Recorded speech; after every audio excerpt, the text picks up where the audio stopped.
Oh, welcome everybody to another Boxing Podcast, broadcasting to you live from the True North.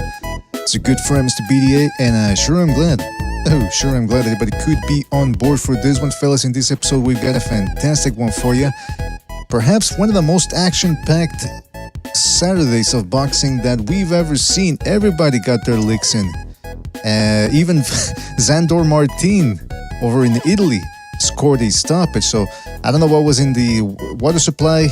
I don't know if there was a full moon of the magnetic shift or something, but everyone turned puncher all of a sudden last night. So that was very good news for us boxing fans. We're going to talk about all of that plus more, opening up the phone lines near the end of the hour for you guys so you can call in, give us your thoughts on everything that transpired last night and that will continue to transpire before the end of the year. Before we do that, let's get the business out of the way, fellas. You know the drill. If you want to donate a couple of shekels our way, you're certainly welcome to do so with the Super Chat feature, although it's always better if you join the membership program. That way you get more bang for your buck. But the most important thing is you continue to like, subscribe, and you spread that BDA gospel. All right, fellas? Go ahead and do that. All right, why is this some crackling over here? What else was I going to say about that? So don't forget you can check us out on Spotify, iTunes, and Spreaker at your leisure. All right, fellas, at your leisure. Make sure you do that. The other thing that I wanted to mention was that... Hold on a second. All right. The other thing that I wanted to mention was that... let's give a shout out to everybody in the chat. I'm getting distracted over here by that crackling. Shout out to Campos Vasquez in the chat. Hard Recoil, Jesus M. Who else we got? Sergeant, hashtag CCD, Alfredo Contreras, Pounds, Bray, Campos Vasquez, Boxing Sage, Harp Janda, Dark Heido, Sean Anthony. Shout out to Sean Anthony in there. Shout out to Gonzalo in the chat as well. Hyper Spaz, Windy City, Acute Guy, Team Batman Boxing, Ed Dog is in the house as well, and many more people to come, I'm sure. Fellas, thank you for joining us. Really appreciate it. Like I said, last night, man, we had a lot of good fights. Perhaps too many good fights. I don't know. I think we're going to get spoiled if we keep having nights like that, like those. I mean, I don't know. I'm going to tell you, because Friday, Jake Paul scored himself a knockout as well, by the way. I don't know if people caught that. But be that as it may, last night, for anybody that wasn't paying attention, the big fight, we're going to start off with that one, was via the zone. Jesse Bam Rodriguez undefeated, taking on the undefeated Sonny Edwards. And that fight ended up becoming a beatdown from Bam Rodriguez. It was a good performance, certainly one that's going to live up to one of the most dominant performances, I suppose, of 2023. And despite Sonny Edwards' footwork and speed, he just couldn't keep the Bam Rodriguez off of him. So we're going to talk about that. Let's see, who do we got here? We got Gonzalo, we got Jimmy. Guys, thank you for joining us. Who wants to start giving us their breakdown of what transpired last night? First off, good morning, Mr. BJ. Good morning. Good morning, Gonzalo. I kind of went the way I was hoping it was going to go. I was hoping that kind of Bam was going to show up. We gave remember the other night, an extra long breakdown of Bam, like kept having you rewind it, driving you crazy. We just saw more of that. It was weird too, because in that screen we watched Gonzalo, like when he really studied him. And he changed his thing for us. He was saying, I believe he said split decision. But then when he really watched what Bam has to offer to what compared to the Brit, you could see he had the tools. And it just goes to show you fundamentals, what fundamental boxing does, all those things we talked about, how when they're implied. And it was nice. I like the way he like kind of waited for him to get a little tired. He figured him out, but he just put on pressure. A pressure boxer with power will almost always beat a pure boxer without power. Almost always. Because eventually, those harder shots to the head are going to tell. I mean, you saw, say, at the 8th round in the corner, Bam didn't even have a mark on his face. The Brit looked like he went through a meat grinder. And I got to say, listen, I just want to say, I didn't see it until yesterday about telling him sit down about we know what you have in your veins. From there on in, I was like, I hope Bam fucking knocks this kid out. I really do. That was some low rent shit he said. But anyways, we'll touch on that. But Bam showed who he is. Bam's a talented kid who takes the shit serious. And like his trainer said, Garcia, that this kid loves to train. And he's not talking about, choreographed mitt dancing. He's talking about all the tangibles that make professional boxers great. And Bam is that kid. And you add the power and the fucking ability to take a shot. This kid's going to be around for a while. So that's my take on that right now. Gonzalo, you want to give us your breakdown?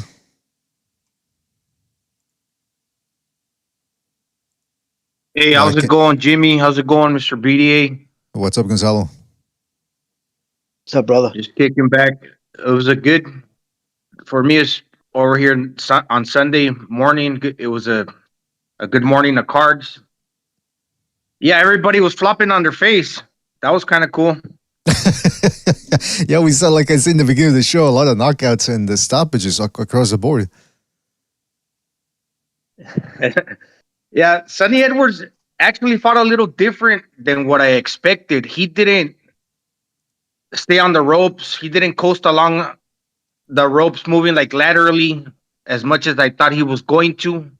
He fought in the center of the ring. There was a few competitive rounds. Maybe I gave him 2 out of the first 5. And out of those first 5, they were pretty much competitive. Although I would have given maybe 3 to Bam Rodriguez. But after the 5th round, Bam Rodriguez started taking off. Right, he started breaking him down. And in my mind, as I was watching the fight, I said to myself, this dude's going to get the stoppage eventually. And, credit to Sonny because he was also scoring some shots, like some clean shots. But maybe they lacked the power they weren't like stopping Bam in his tracks. But if that were somebody else, man, like Gallo Estrada, who knows, dude? Somebody with a little bit more power that can box and keep up with Bam Rodriguez, it might be a different story. But nonetheless, not trying to look ahead too much, but qualifying this performance, I would say that was it was a good performance. Borderline great, because he said, this was one of my best performances. But being that Sonny don't have the power and he's a pure boxer, like Jimmy says, it might take a little bit like further thinking to like actually qualify how great of a performance and compared to the other world champions and the other fighters that still remain on Bam Rodriguez hit list to become like undisputed. Yeah, well, it was a good fight though. It was a good fight. I'll say this, man. The interesting thing about it, yeah, that the commentators brought that up. They said, "Oh, Edwards isn't moving as much. He's not. He's fighting a different fight." I didn't see what I saw was Bam Rodriguez having the ability and the what's the word? The privilege of being able to box him from the outside early on. He didn't need to barge in like other opponents from Edwards who can't handle the speed from the outside and does have to work to get on the inside, and then he picks him off as they're coming in. That's why I don't think Edwards was moving as much, because Bam wasn't pressuring as much. And you saw later on, once Bam started turning it on, that's when Edwards' back started touching the rope. So I think it was a strategic thing there from Bam, which made Edwards fight a little differently. Number 2, I like Bam's approach going into the fight, which is that he didn't go big upstairs right away. And he didn't pressure, like I said earlier. He didn't pressure early on. He was just touching him to the body.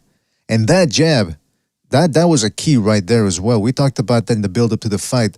And it's heartening to see a southpaw firing a nice shotgun jab. You don't see too many southpaws nowadays with hard, stiff jabs. He showed that. So kudos to Bam Rodriguez for showing that. And again, those jabs and straight lefts to the body, you could tell early on from the first round on, they were affecting Sonny Edwards, distracting him from what was going to come upstairs eventually. And then once Bam started working his way in, he just had a field day on the inside. But like Gonzalo said, credit to Edwards, because despite his lack of punching power, he was swinging for the fences. He did catch Bam Rodriguez. And that's the thing, though.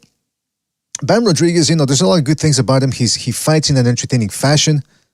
I think Regis Prograis should have taken notes and watched a couple of Bam Rodriguez fights before his bout with Devin Haney, because he said, "Oh man, I'm going to fight with skill, not Mexican style." Well, You saw Mexican style last night, man, how you can actually pressure a guy and be smart about it and break somebody down, but you need skills to do that.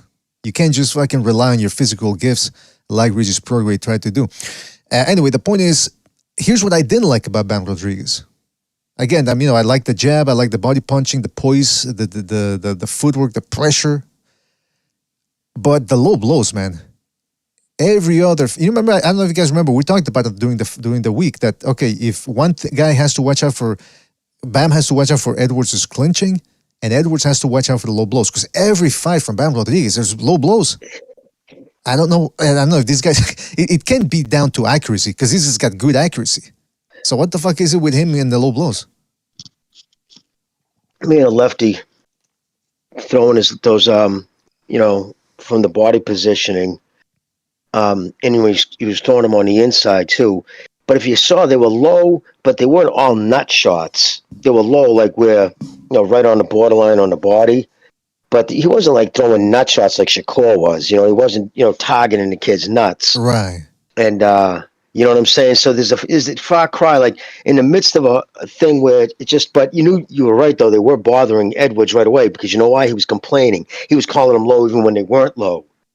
You know what I'm saying? Like he started, low, no, he right on the belt line. But those body shots absolutely paid dividends. It was in the 7th round, halfway through the 7th, all of a sudden the spring in his legs were gone and it never came back. And in fact, in the 8th round, he came out almost flat-footed. His legs were gone. He couldn't spring around anymore. He lost all elasticity to his legs.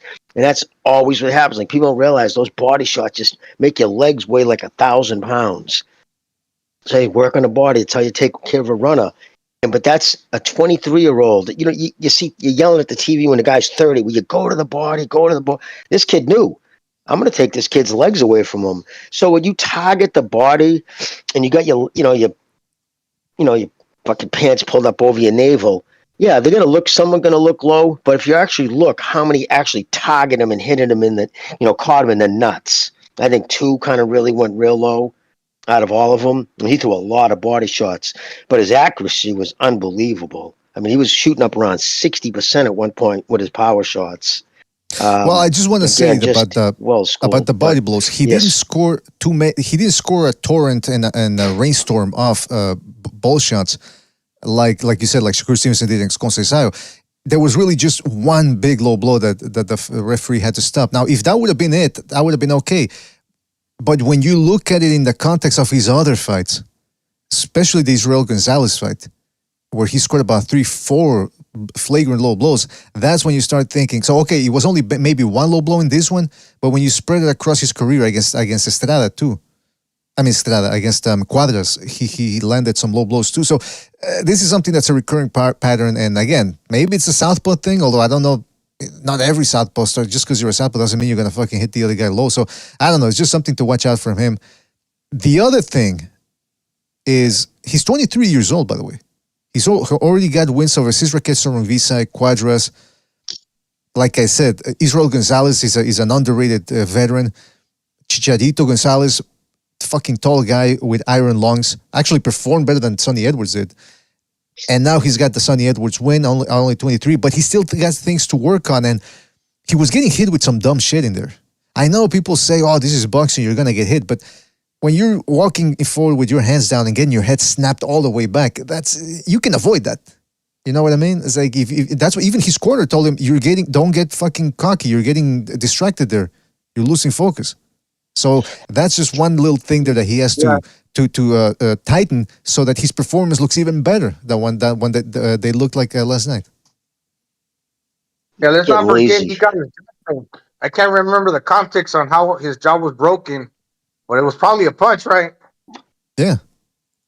Yeah, it was. So it was the dude is getting caught with some clean shit. And I think the low blow thing, he's trying to take the aggression off the opponent by curtailing the aggression. Okay, I'll hit you low. I'll make you less aggressive. That's not a good thing to continually keep doing that. Exactly. I just don't. He just doesn't rub me as the type of fighter who's nasty. Like he's not a dirty fighter, and he did reach out to tap gloves when he won that low blow. So I think he really, he didn't want to punch him in the nuts. But and I'll tell you what bothered me was at the end after he at the end of rounds when he put something on Bam. I mean, Bam put something on him. He kind of stopped to mock him, like to say something to him, which, run it because I don't blame him for the shit that came out of the kid's mouth. But by doing that, he gave 2 rounds, I believe it was. Remember, like, it was at the end of the round. It was already the 10-second clap happened. Mm-hmm. He put a nice 3-piece, 4-piece on him. And then he stopped to talk, and all of a sudden it was pop, pop, pop. Caught him with a 3-piece. Well, he was basically giving him shit. That didn't affect him because he doesn't have power. But that's not like, to your point, Mr. B, it's not good habits. You don't want to see him do that. Might have been a little more overly emotional because of the shit what was said. But yeah, that was what Garcia said in the corner. You're getting lazy on your defense. And a problem with when someone doesn't hurt you, you tend to get lazy with your defense because it's not, pressing because this kid isn't hurting you. So that's the danger in not fighting someone who hits hard, doesn't hit hard, because you can develop bad habits. You don't want to fight too many guys like that in a row, because then you step up and you come up against someone, who's got in-your-way power, somebody can fucking put your lights out. You don't want to develop them bad habits. Well, that's the thing. That's the thing right there that Bam Rodriguez ended up. So just for people who are tuning in, Bam Rodriguez beat Sonny Edwards, who was considered the #1 guy at flyweight, and beats him down bad. I mean, to the body, upstairs. He had him all sliced up. It turns out, first of all, Sonny Edwards, I didn't catch it live, but upon watching the replay, yeah, he did whisper something to his cornerman's ear. And then that's when they stopped it. So he said, I had enough. And, well, he admitted as much later on social media. He said that apparently he had an orbital broken. Maybe not the orbital. I forget which bone exactly he mentioned, but something was fractured. So, yeah, listen, he's not a big puncher. So he wasn't going to bail himself out with one shot. And he wasn't going to win the fight by decision either. So I don't blame him for calling it quits, although some people are calling him out for, again, anytime somebody quits, he's going to be called out on it. I certainly called out Andrade for his quit job after he took 2 rounds of lumps against Benavidez and decided to call it quits. But at least Edwards took his lumps, did try to fight back. It was about 10 rounds of punishment. So, well, I don't know. What do you guys think about him deciding to I have no problem. I have no problem with him stopping it there. Like you just said, you nailed it. 2 rounds left. He did the math. He knew he was losing that fight, right? He just went down. It was a 10-8 round. That all but sealed it. His only lane to victory was a knockout. That wasn't going to happen. So what was going to happen over the next 6 minutes? Him take more damage. Look at his face. The kid took a lumping, right? He showed he had heart. He stood in there. You know what I mean? So that's my point. I have big issues with people couldn't understand how Andre did it after all the things involved to get there to do what he did. But Edwards took his lumps. He tried. He shot his load. He had nothing left. He just took a 10-8 round. He was just like, let's fucking that's it. I've had enough. So I'm not gonna get on for that. What do you think? But yeah, I mean, he talked, like some people in the chat are saying, he talked a lot of smack and then ended up getting beat down. But I mean, he tried. It's not like he talked a lot of smack and then quit after 5 rounds. You know what I mean? Like, he took his lumps. He did try to take Rodriguez out of there, and it just didn't work. By the way, AB in the chat says, Bams has a bubble butt. Well, there you go. I mean, some people enjoyed the fight, and other people enjoyed the other things, man. Good for him, man. That is a great ass. I mean, hey, good for you, AB. But I got to give you guys credit, though. Because, again, when we were watching that footage, doing a little rudimentary film analysis on Tuesday or Wednesday, I was thinking, hey, maybe Edwards, because, again, the key to victory here for Bam was don't go big early. Just touch him, tap him, take him out of his element, take him out of his game, and then as the fight goes on, then you start putting on that Lomachenko-esque type of pressure that he put on. But then I started thinking, yeah, but if he goes big and he doesn't do that, maybe he could get frustrated. He digs himself a hole that he can't get out of later on. And you guys, as we were watching the video, especially Gonzalo, was picking Bam by decision, then said stoppage. You guys actually convinced me. Said, yeah, you know what? I'm confident that Bam Rodriguez was gonna beat him. Now, of course, once the bell rang, I was like, it's kind of, you get the pre-fight jitters, and you're thinking, what's gonna happen? But I gotta give you guys kudos for breaking that down, because you filled in a lot of gaps in the initial analysis that I had made prior to the fight. So that's what's good of having a panel. We bounce ideas off of each other, and we come to conclusions and we're able to catch things that we might have otherwise missed. So I got to give you guys props for that. What else, man? Oh yeah, so Bam is moving up to 115 then. He'd already moved up before, stayed there for a little while. Then this time he moved back down, fought Chicharito Gonzalez there, got his jaw fractured. Now beat Sonny Edwards. So now he's saying he's moving up, called out Juan Francisco Estrada. Estrada has not fought in over a year. At this point in his career, he looks hot and cold. He looked bad against RG and then looked sensational against Chocolatito in the rubber match. So you never know which Francisco Estrada you're going to get, especially after long layoffs. So, guys, how would you see, if Estrada is primed and ready, how would you see a Bam Rodriguez fight going?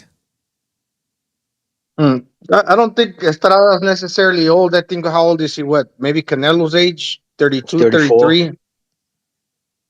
No, he's And younger we than saw that. that Bam Rodriguez, he has kind of a difficult time with the rough and rugged fighters like Israel Gonzalez.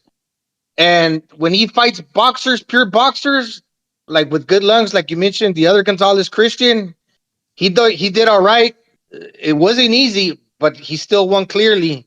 And then against this other boxer and Sonny, he blew him out of the water. But let's have it where we combine the two styles: a dude that can punch with the boxer, and we put a boxer puncher in there with Bam, like Juan Francisco Estrada. Juan Francisco Estrada can box and he can also punch. So now the shots that, for example, that Bam was landing, that Sonny Edwards was landing on Bam, that weren't doing effect, that weren't having an effect. Maybe if Juan Francisco Estrada lands those, there's a different reaction there. And if he can also keep it where it's not just punching hard like Israel Gonzalez, but boxing and punching. So that might have like a different outcome altogether. I would love to see that fight. Yeah, that's a good point, man. Estrada, I wouldn't qualify. 5 years ago, I wouldn't have qualified him as a puncher. But evidently, I mean, you ask Carlos Cuadras how hard Estrada can hit, and he'll tell you. Also, the guy can crack to the body. So you're right, man. That's what I was saying. Bam Rodriguez would have to tighten up some of those deficiencies that he has shown early. Because, again, the way he fights, putting on that pressure, that takes a lot of focus, too, and a lot of concentration. So I'm unsurprised that he gets hit with those head-snapping shots. But it's just a question of tucking that chin in. Just tucking that chin in will improve his defense by 50%, because even if he's walking forward with his hands down, at least the punches won't be able to snap his head back so dramatically. But his chin isn't tucked in all the way in, so that's what tends to happen. And Estrada, yeah, he's 33 years old. Francisco Estrada, BDA, he was there in the crowd, him and his trainers. Interesting. So they were watching, and they said, okay, let's make the fight happen next year. And one more thing else that Estrada brings to the table, experience. I know Bam has a lot of experience too for a young dude. He's only 23. But we got to think, Canelo Mayweather, when he fought freaking Mayweather, what was he, 22, 23? Mm-hmm. Same thing here. He's still too young experience-wise compared to Francisco Estrada. I mean, I don't know, man. I mean, look, at 23, the type of guys he's beaten, I mean, Sarang Visai was close to 40, I think, but he was still a physical, ice cube in there. He was strong as a bull, and Bames Rodriguez beat him. So I know this is a different proposition, of course. Estrada is younger than Cesar Sarang Visai, but I mean, why not, Gonzalo? I say why not? I think he's ready, man. I think he's on that path of being able to garner as many big names already at 23 years of age. I'll tell you this, though. Everybody in the Superfly division can breathe easy now that Nakatani is up at, bantamweight. He just recently moved up. He's going to be taking on Santiago, the guy that beat Donaire in his last fight. So he's going to be moving up to bantamweight. He's trying to be a 3-division world champ in as little time as possible. I don't know if he's trying to set some sort of record or something, but still, the Superfly division is still a formidable division. You got Fernando Martinez, who's undefeated, and he's just one of the most entertaining fighters out there. Every fight action-packed. He's got lungs of steel too. Bam would not have to go looking for him. So that would be an interesting fight right there. Kosei Tanaka, he's a quick-handed guy, a little bit too open. If nobody else wants to step in the ring with Bam Rodriguez, they could put him in there with Francisco Rodriguez Jr. That's another dude that likes to slug it out, heavy-handed, and he's still very young, despite his record. Then you got Junto Nakatani, well, he's moving up. Roman Chocolatito Gonzalez apparently will not fight Bam Rodriguez because they're friends. You got the aforementioned Estrada, but then you got Kazuto Ioka, a guy that really should be top 10 pound for pound. That's another fight that could be interesting, but I don't know if that one happens. Hey, by the way, Ioka did beat Bam Rodriguez's half-brother. What's his name again? His brother who retired? Yeah, he's the one. The other guy. Jeez. He's also trained by... He's got a different last name, yeah. Oh, shit, Yeah. what's his name? Anyway, he beat him. So that would be a good little promotional thing there where Bam tries to get revenge. I don't know, man. But... I forget his name. They call him the Professor, though. That's his nickname. Because he always had the glasses. They're both very nice kids. I mean, everybody who says they meet him, they say super polite, very well, just nice kids. So I'm glad for him. And what's good, he's 23. See, the little guys, for some reason, historically, they age faster. They just do. It's just they throw more punches, they get hit more often, and they just age more. So at 23, I like him. His odds going against Estrada, who would be 34 when the time they got into the ring, and that's historically ancient for a super flyweight. Donaire, that's why they kept talking about. He was like ripping up the playbook by still going close to 40 years old, fighting in the little guy divisions. That usually doesn't happen. So where he's only 23, like you said, he's still got things to learn. I like his balance. There's so many things that he does right that he's on the verge of being perfect at. Like, it was perfect. Nobody's perfect, but you know what I'm saying? Like, without thinking, he's doing them. So he never looks down. He never stares. His face is never facing his feet. His head's always up. He slips punches, even if they're connecting, aren't usually connecting all the way. I like his distance. He doesn't crowd himself. There's a lot of things about this kid. He's just well schooled. You can tell why Garcia was so high on this kid, and he shined last night. He shined. So, and you know what, man? Kudos on him. When it comes to the punching power, Edwards does surprise people with the hand speed. He hits them with things they don't expect, and that's what would freeze some of these guys. But Bam Rodriguez trains at the Robert Garcia gym, and those dudes over there, I mean, he's produced, ever since early 2010, he's produced a squadron of just solid guys that apparently Steve Kim said that over there at the Garcia gym, there's never any day where you can't spar. There's always somebody you can spar with. So, and then on top of that, Garcia has consistently developed guys who can crack, because he teaches them plant your feet, that's right, flat-footed, which a lot of people think it's a bad thing, but he teaches them how to punch properly. So Bam has probably been sparring a bunch of punchers since he's been there. So when he tasted Edwards' power, he was probably like, all right, I'm getting hit, but it's nothing I can't handle. Exactly. So that's what allowed him to barge. Yeah, that's why Garcia is a good trainer, because he's put and he's set a system in place, and it's very easy now because you got it. The wheels are turning. Instead of basically a routine, it's a way of life. You got your strength and conditioning coach, you got the gym, and it's basically just a routine. Exactly. Yeah.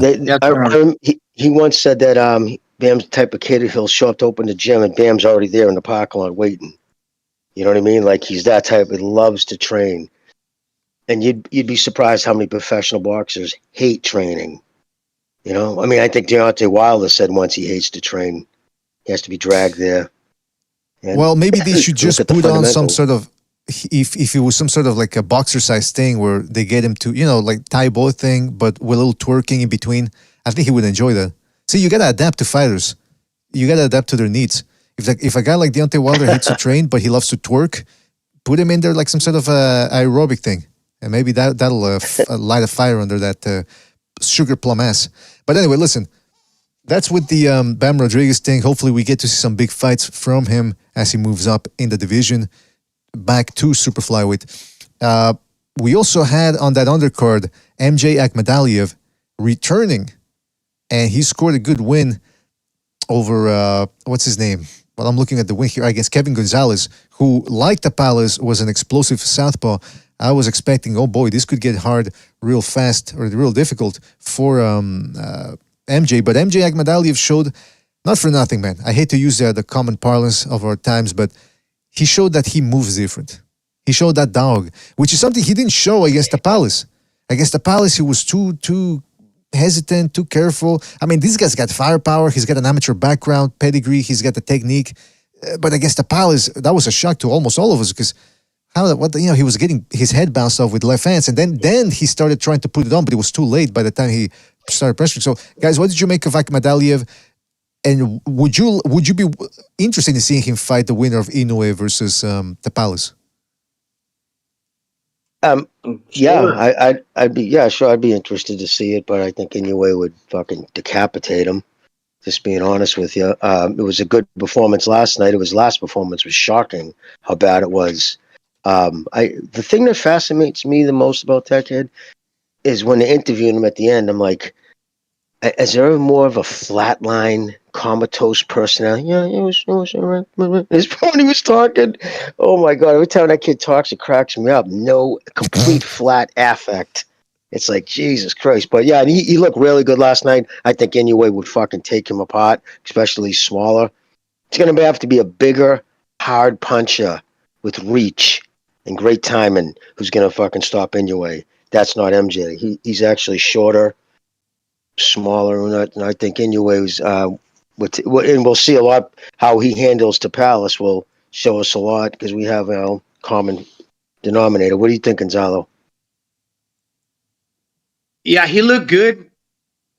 I mean, that fight, well, he claims that he got robbed against Tapales when the translator was saying, translating from Akhmadaliev's language. But for the first 2 rounds, he looked kind of slow. I was commentating on the chat on the Discord. Man, that dude's like he's missing the fire.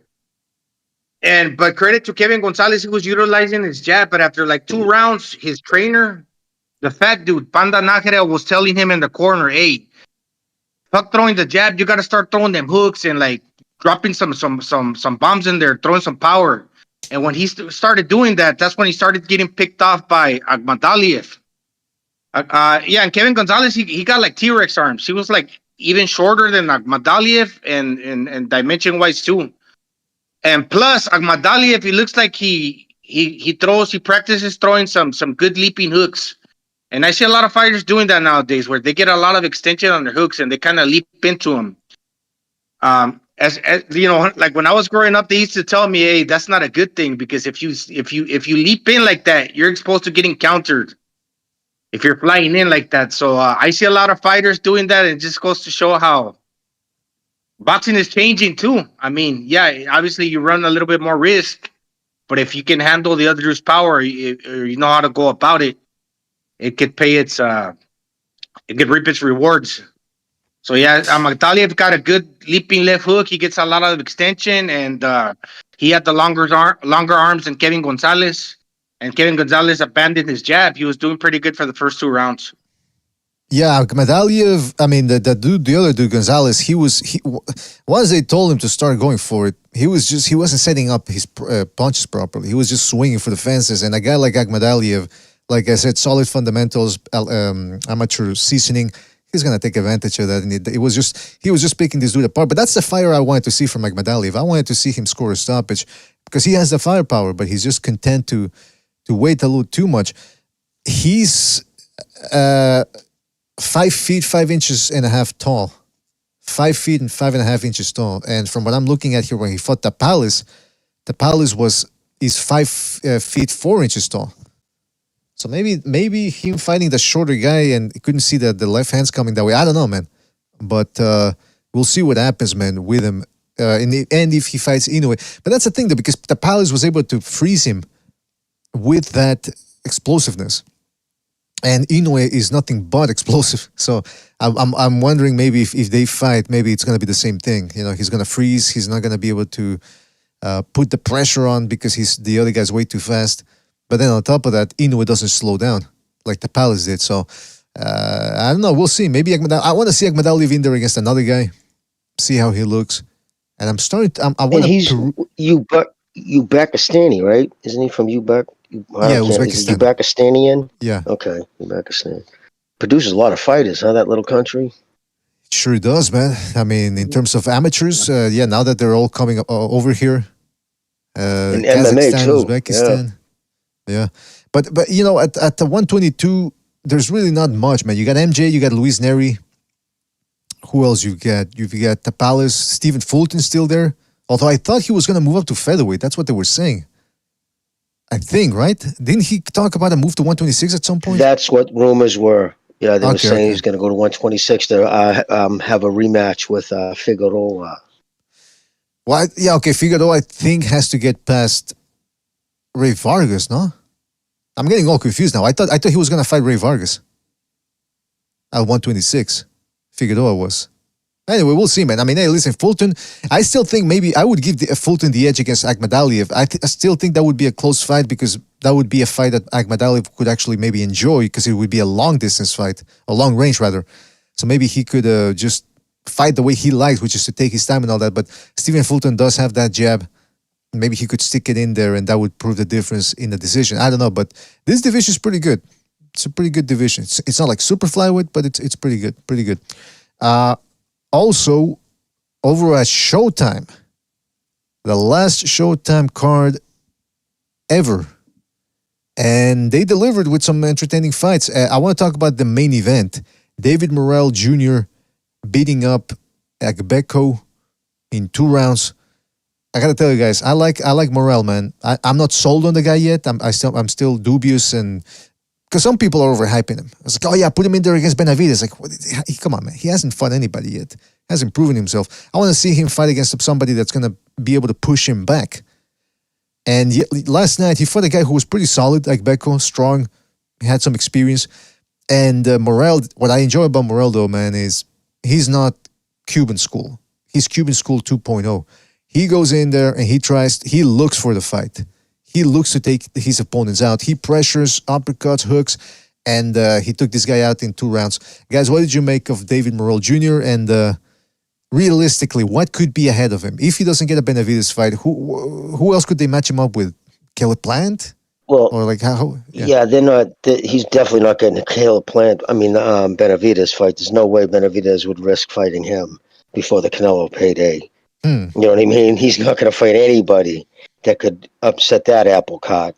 He's, in his mind, he's in line for that payday. So, I mean, it would be nice because if he did fight Morel and beat him, it would help take some of the pressure off the promotion. I mean, because you think about it, both his pay-per-views combined, right? Did they even crack 100,000?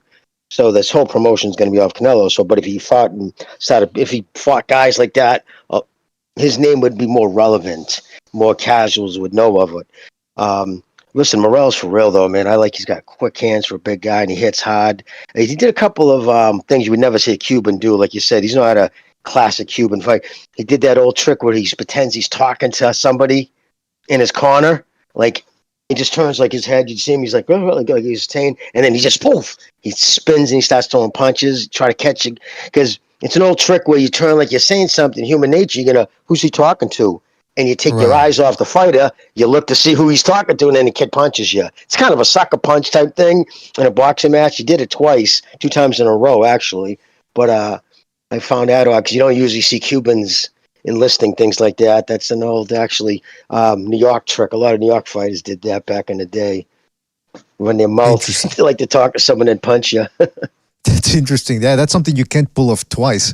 So you gotta make it count if you do it once. Yeah, better work the first time. Reminds me of the Mongoose too. I think it was I don't know if it was Archie Moore or the Mongoose who would do it, where they would walk away sideways, and then they would come in with an uppercut as the guy was coming in.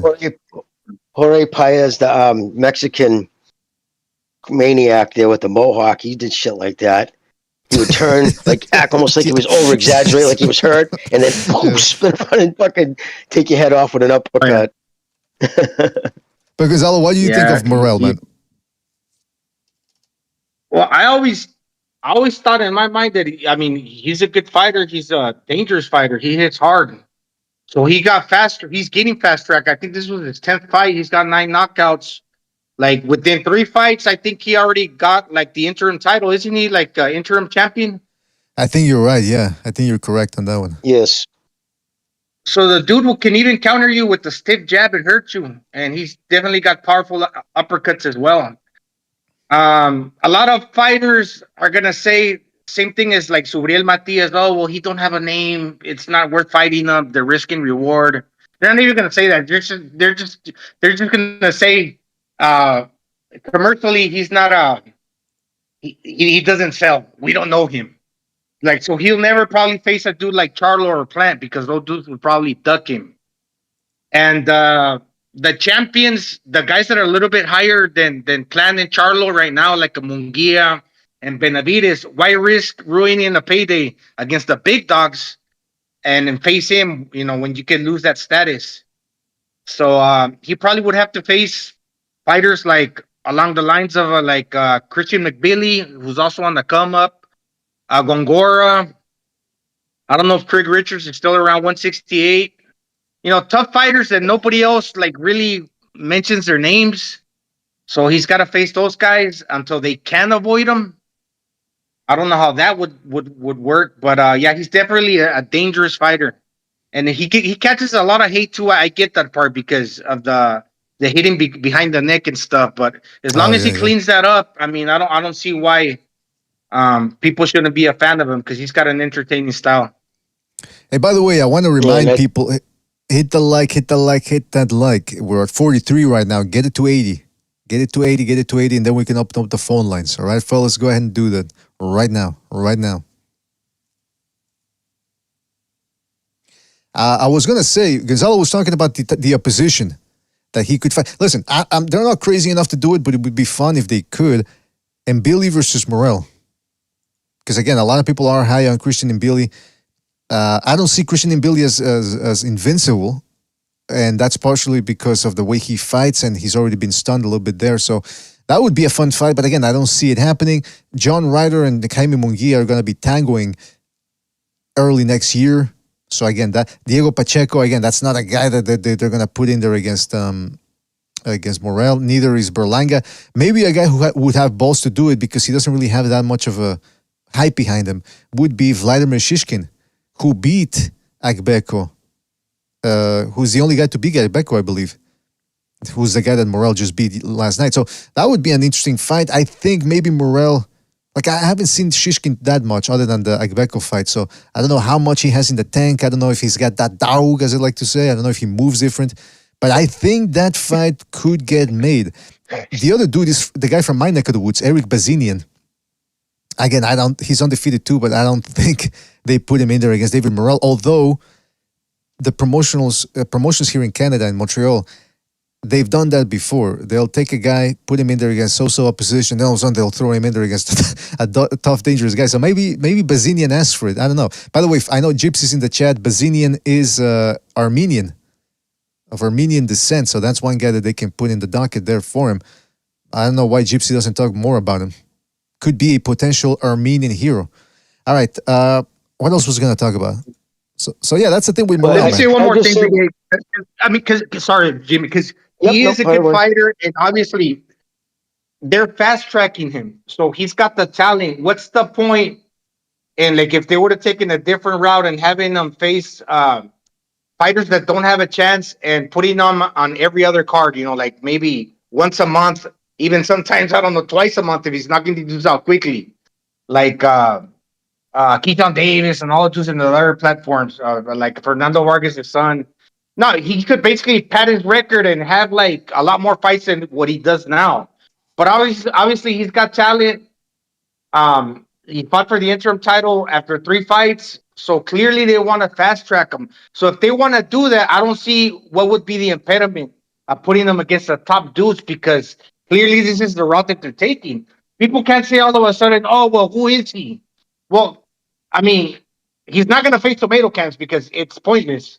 So face the tough guys, because this is clearly the path that they're taking, kind of like Lomachenko. So he could be fighting the tough guys. It all depends on whether people want to put him there the networks want to do it or not. The promoters, I mean. And I think he's only got a couple more fights left at 168, so they're going to have to be, make him worthwhile. I can't see that kid continue to make 168 with that frame. He's a big kid for 168. Big legs, everything. So I'm sure he's crushing it to get down there. I think we'll be seeing him at light heavyweight sooner than later. These dudes look like light heavyweights in there. I mean, nowadays it's super middleweight. So yeah, man, we'll see with David Morell. Like Gonzalo brings up a good point too. That look, if he keeps fighting tomato cans, I mean, not saying that Beko was a tomato can. He was a solid guy, but it's just he's not gonna improve. He needs somebody that's gonna fight back and do it with poise, do it with power, do it with panache. Otherwise, I don't know, man. By the way, Sobers in the chat is saying, play the clip that I tagged you in. Yeah, how do I? Okay, well, let me see if I can play it. But the context of the clip is that Agbeko says that he wanted. Well, I can't play I'll play the audio. It's easier. This is what Agbeko said after the fight. Some people are saying that it's sour grapes, but you guys be the judge. My only dissatisfaction with the whole process was, we both signed documents to be drug tested by WADA, and none of that happened. There was no testing by the commission before the fight and after the fight, and they said that they explicitly stated that the commission was not required to do testing and that they chose not to do any testing for this fight. So I mean, I really think that there's something up in that regard, but it is what it is. I don't know if you guys caught that, but he said that he requested VADA testing and he never heard back from anybody. Who's that? That's Agbeko, the guy that got beat by Morell last night. Oh, that's the African. What kind of dog he got? He sounds kind of feminine. Yeah, well, first of all, Jimmy's like, oh, that's the guy, that's the African guy. Like, what'd you expect? He was gonna start clicking his tongue or something? No, he just had no bass in his voice. He didn't sound like an African American. He sounded like he was from Beverly Hills. Well, he's not an African American. He's African. True, he's Nigerian, I believe. That's what Jimmy wanted to hear. But did you say that Spreaker start clicking his tongue? I mean, that's what you said. That's what you implied, man. Come on, I said I was surprised, didn't he? Because I can see it. I only heard his voice. He just sounded. I pictured a little white kid. No. See, you're again stereotyping. You need to get out of the state of mind there, Jimmy. Too much MAGA from you. We're gonna have to deprogram you. Get you back on track here. But some classic China hate. We need to decolonize your mind. But I like that term, by the way, decolonize. They usually, anyway, I don't want to get into that shit. But yeah, but what do you guys think about that? He claims that he requested VADA testing for both guys and that nobody ever said anything about it. Well, they have a $200,000 budget to cover all of boxing. I don't think those guys warranted it, and maybe didn't invite his eyes. I don't know. Yeah, they don't take that serious. Come on. Everybody, if they're going to be testing, they should be testing. Period. End of story. 3 times. Should have it to be right when you sign the contract, halfway through the camp, in a week of the fight. You want to make it, and you really want to fucking get drugs out of the game? Call for hair follicle testing. But you're going to fucking see who's testing there. But they won't, so... I forgot the other detail that Sobers is bringing up is that apparently they did sign up for the testing afterwards, but they never got tested. so they signed up for it. Just because you sign up doesn't mean you'll get tested. But then what's the point of signing up for the testing then? I don't know. It just means you're willing, because if you don't sign up for it, VADA's just not going to randomly show up to your house or call to make an appointment to get you done. So, you know what I'm saying? So you're letting them know, yes, we're willing to be tested.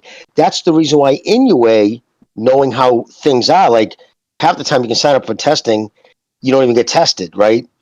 You just, it's in your contract. This is a VADA agreed upon tested fight. Doesn't mean you even get tested. Where anyway, it was like, I got tested 3 times in 10 days. So he complained about that. I was like, this is weird. You know what I mean? And that was his comment he made about that, how that spawned all those videos that he's a drug cheat because he was complaining about VADA. That's a trip, Jimmy. That's like, I wonder who's in charge of that, because I understand what you're saying and why they do it, because I was in the military. It was kind of the same way. But the person in charge of that, he must go on these power trips. Like, all right, I'm gonna put fear in their heart. I'm gonna play these mind games. I'm gonna get them thinking, and the dudes are probably thinking in their homes. Oh man, they're gonna pop up any minute, but they never do. So the guy that's in charge is probably getting his kicks, no, behind the Yeah, scenes. I wonder yeah, who that no, dude is. I wouldn't doubt that, Gonzalo. And I think another thing is when you have somebody with the power of Inoue, I feel pound for pound is the hardest puncher in boxing right now. You don't think that people after they've been knocked out their corners are calling VADA, complaining, saying, fuck, this kid needs to be tested. You know what I mean? You get that era, like people complain. Clearly, if you've got that much power, it can't be because of talent. It has to be because of drugs. So maybe a series of complaints to VADA that this kid's punching way too hard and that we're going to make an example of him. I don't know. Yeah, look, Yeah, listen, it almost makes Morel sound like the boogeyman too. Like if somebody's complaining that quickly without it like really playing out, because you never know, they could be knocking in his door right now and getting the test right now. But the dude's complaining, so it makes Morel look like the boogeyman. Well, they're trying to turn him into the boogeyman. They're trying to piggyback off. This is something that often happens with the boogeyman in boxing. You got one boogeyman, and then somebody tries to piggyback off of that boogeyman status, saying, well, the boogeyman doesn't want to fight me, so I'm the real boogeyman. So that's essentially what they're doing with Morel, because, look, he's an entertaining fighter, but as we've talked about before in this show, just because you're entertaining doesn't mean you're going to be a star. And that's what's going on with the dude. Look, he doesn't speak English. He's Cuban, which is notoriously have been unable to break through into the mainstream as boxers. It's very hard for anybody to become a mainstream boxer, let alone a Cuban. So, I think that's what they're going to go for. They're going to go for boogeyman status to try to get some cachet, some niche cachet off of the boxing fans, and we'll see what happens with him, man. But I like watching the guy fight. If he's ever on an undercard, I'll know, okay, he's going to bring it. Even if the opponent's outmatched, at least he's going to get him out of there. He's not going to dance around the ring like Guillermo Rigondeaux, make faces, shake his ass. He's actually going to try to take the other dude out, just like Ben Rodriguez. So I can appreciate that. So hopefully he gets some big fights, because I'm tired of seeing him fight outmatched opposition. There's a little bit of a rivalry too, BDA, between the Hispanic channels. You know how like over here in the English speaking, we have the LDBC and the American channels. Over there in Latin America, they got some Cuban podcasts that get into it with the Hispanic channels, as you probably already know. But no, I didn't know that. I didn't know that. So which one? What's the Mexican channel that gets into it with the Cuban channel? Well, there's a few like La Casaca del Boxeo, LeBron for Life. Aitiro speaks about it, and it all revolves around, like you said, the boogie. So supposedly the new boogeyman. What's his name? David Morell. There's a few other like fighters too.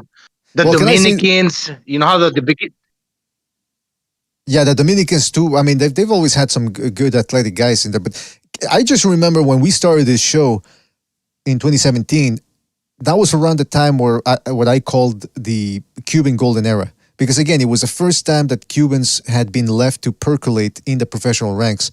Because remember, before that, they were prevented from becoming professional. So it was the first time we saw that generation, a generation of Cuban fighters starting to come abroad and get into the professional ranks. So you had Rizlandi Lara, you had Luis Ortiz, who's undefeated, you had Guillermo Rigondeaux, who was undefeated. Maybe I'm missing somebody else here, probably am. But see, they had those three guys.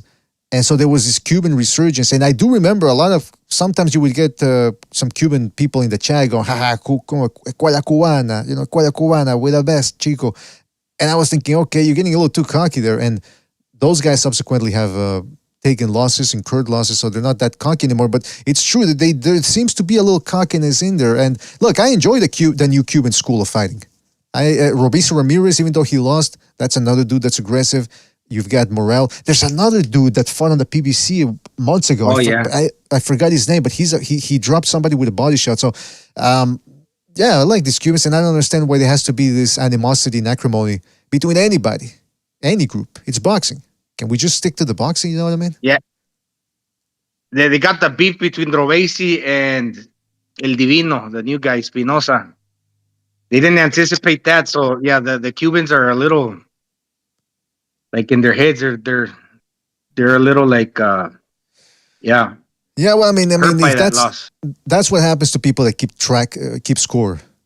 You know, it's like, oh, Mexicans have this many wins over Brits or over Cubans or over Americans. Like, I mean, come on, it's just enjoy the fights. Now, Right.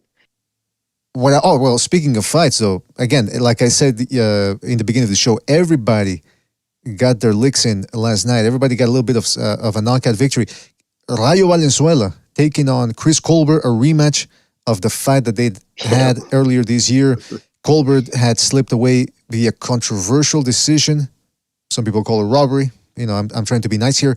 Well, there was nothing nice about what Valenzuela did to Colbert last night, knocking his ass out. What round was it, guys? The 6th round? I think that's what it was, right? 7-6 round, I believe. Yeah. Yeah, and I mean, he just laid him out. Fucking Colbert was backing up with his hands down, straight in the line, hands down. He Face just got back, face planted. head up. What'd you guys make of it? Of the knockout? He was switching.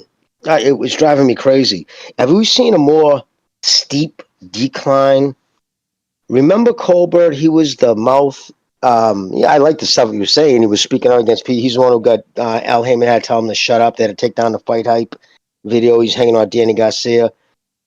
He was undefeated. He was the brash new kid from the PBC, but he ran his mouth about a lot of fighters, said a lot of things. Mm-hmm.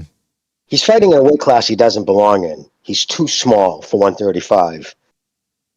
And he got exposed. Listen, he caught him with that because he kept doing. If you can't, like, if you're gonna come out as a southpaw, I tell kids all the time, when I used to be involved with training guys, like, never switch unless the dude's way far away. You're never gonna be good enough to switch from lefty to righty in the pocket or when you're still within punching range. Because you're gonna get caught if the guy knows what he's doing. And sure enough, he kept switching, you know what I mean? And yeah, he went straight back with his head back, and that kid just caught him with that right hand, just followed through, snap, and he was out cold. I mean, out cold. The fucking doctor had to rub him awake. So yeah, starched. He looked like he was gonna cry too, by the way. But the point that I'm trying to illustrate here is, though, that, like you said, those deficiencies. I'm trying to find out too, when he fought Hector Luis Garcia, his first loss, was that, I'm trying to look, what that was at, which weight class was that at? I think that was super featherweight. Yeah, it was 130. Yeah, 130. So, I mean, even at 130, he made his match against Hector Luis Garcia, who just lost, by the way. Hector Luis Garcia just lost to Lamont Roach. So, again, I'm not saying these guys are bad, but I'm just saying is neither guy is consistent. I mean, or maybe they're that good and they're just beating each other like they do over the UFC. I don't know. But the point is with Colbert, one thing that happened right before the stoppage was he was getting a bit of a lecture in the corner. And he was dismissive of his trainer. He sort of, I forget what he said. He said something along the lines of, "What are you getting so nervous for?" Or something like he was calling out his cornerman for being too vociferous, being too vocal, being too alert, and jittery. And I mean, I don't know. I think it's always a bad sign when you start getting into it with your own trainer in the corner. Is it not? Of course, he should have slapped him right across his face to just get his attention. That's an attention getter. But I could embarrass him like that. But yeah, when you're mouthing back to your trainer, that's just not a good look. I'm listening. You know what I mean? That's one of the things he said. 'Cause he's like, pay attention. Are you listening to me? And his eyes looking all around the ring. He's looking over at the fucking card girl. He's looking this way, looking that way.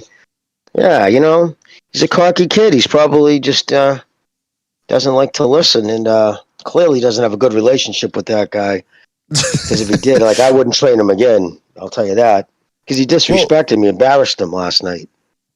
Not only that, but I was watching the clips of the knockout, the slow motion replays, and you could see a shot in one of the replays. You see the trainer, Colbert's trainer, as Colbert is descending onto the ground, and you see he's putting his hand up and shaking his head like he was unsurprised.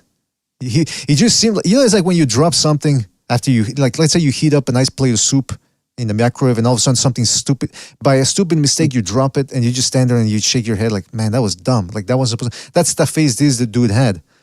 And again, if you watch the fight, the 2 rounds previous to the knockout, Colbert was out of ideas. He was just putting his hands up. At one point, that's all he was doing. He was putting his hands up and letting Valenzuela just tee off on him. That's a guy that's out of ideas. So, yeah, Colbert, like Jimmy said, he did a lot of talking, a lot of jawing about Haney, about Tank Davis, about this dude, that dude. And then this should have been the 3rd loss of his career. But anyway, on to Rayo Valenzuela, because he's the guy that got a knockout. Yeah. I liked how he got off to a fast start. And I like how he kept up the pressure. When you're a heavy-handed guy, you hit whatever you can. But in the first one, he let Colbert off the hook. So I like the fact that he improved in this one. Said, you know what, turn puncher and just do like what Benavidez does. His stablemate. Just hit whatever you can for as long as you can. Yeah, he's a power puncher for sure, and he's exciting. And he's proven that he's willing to take the tough fights.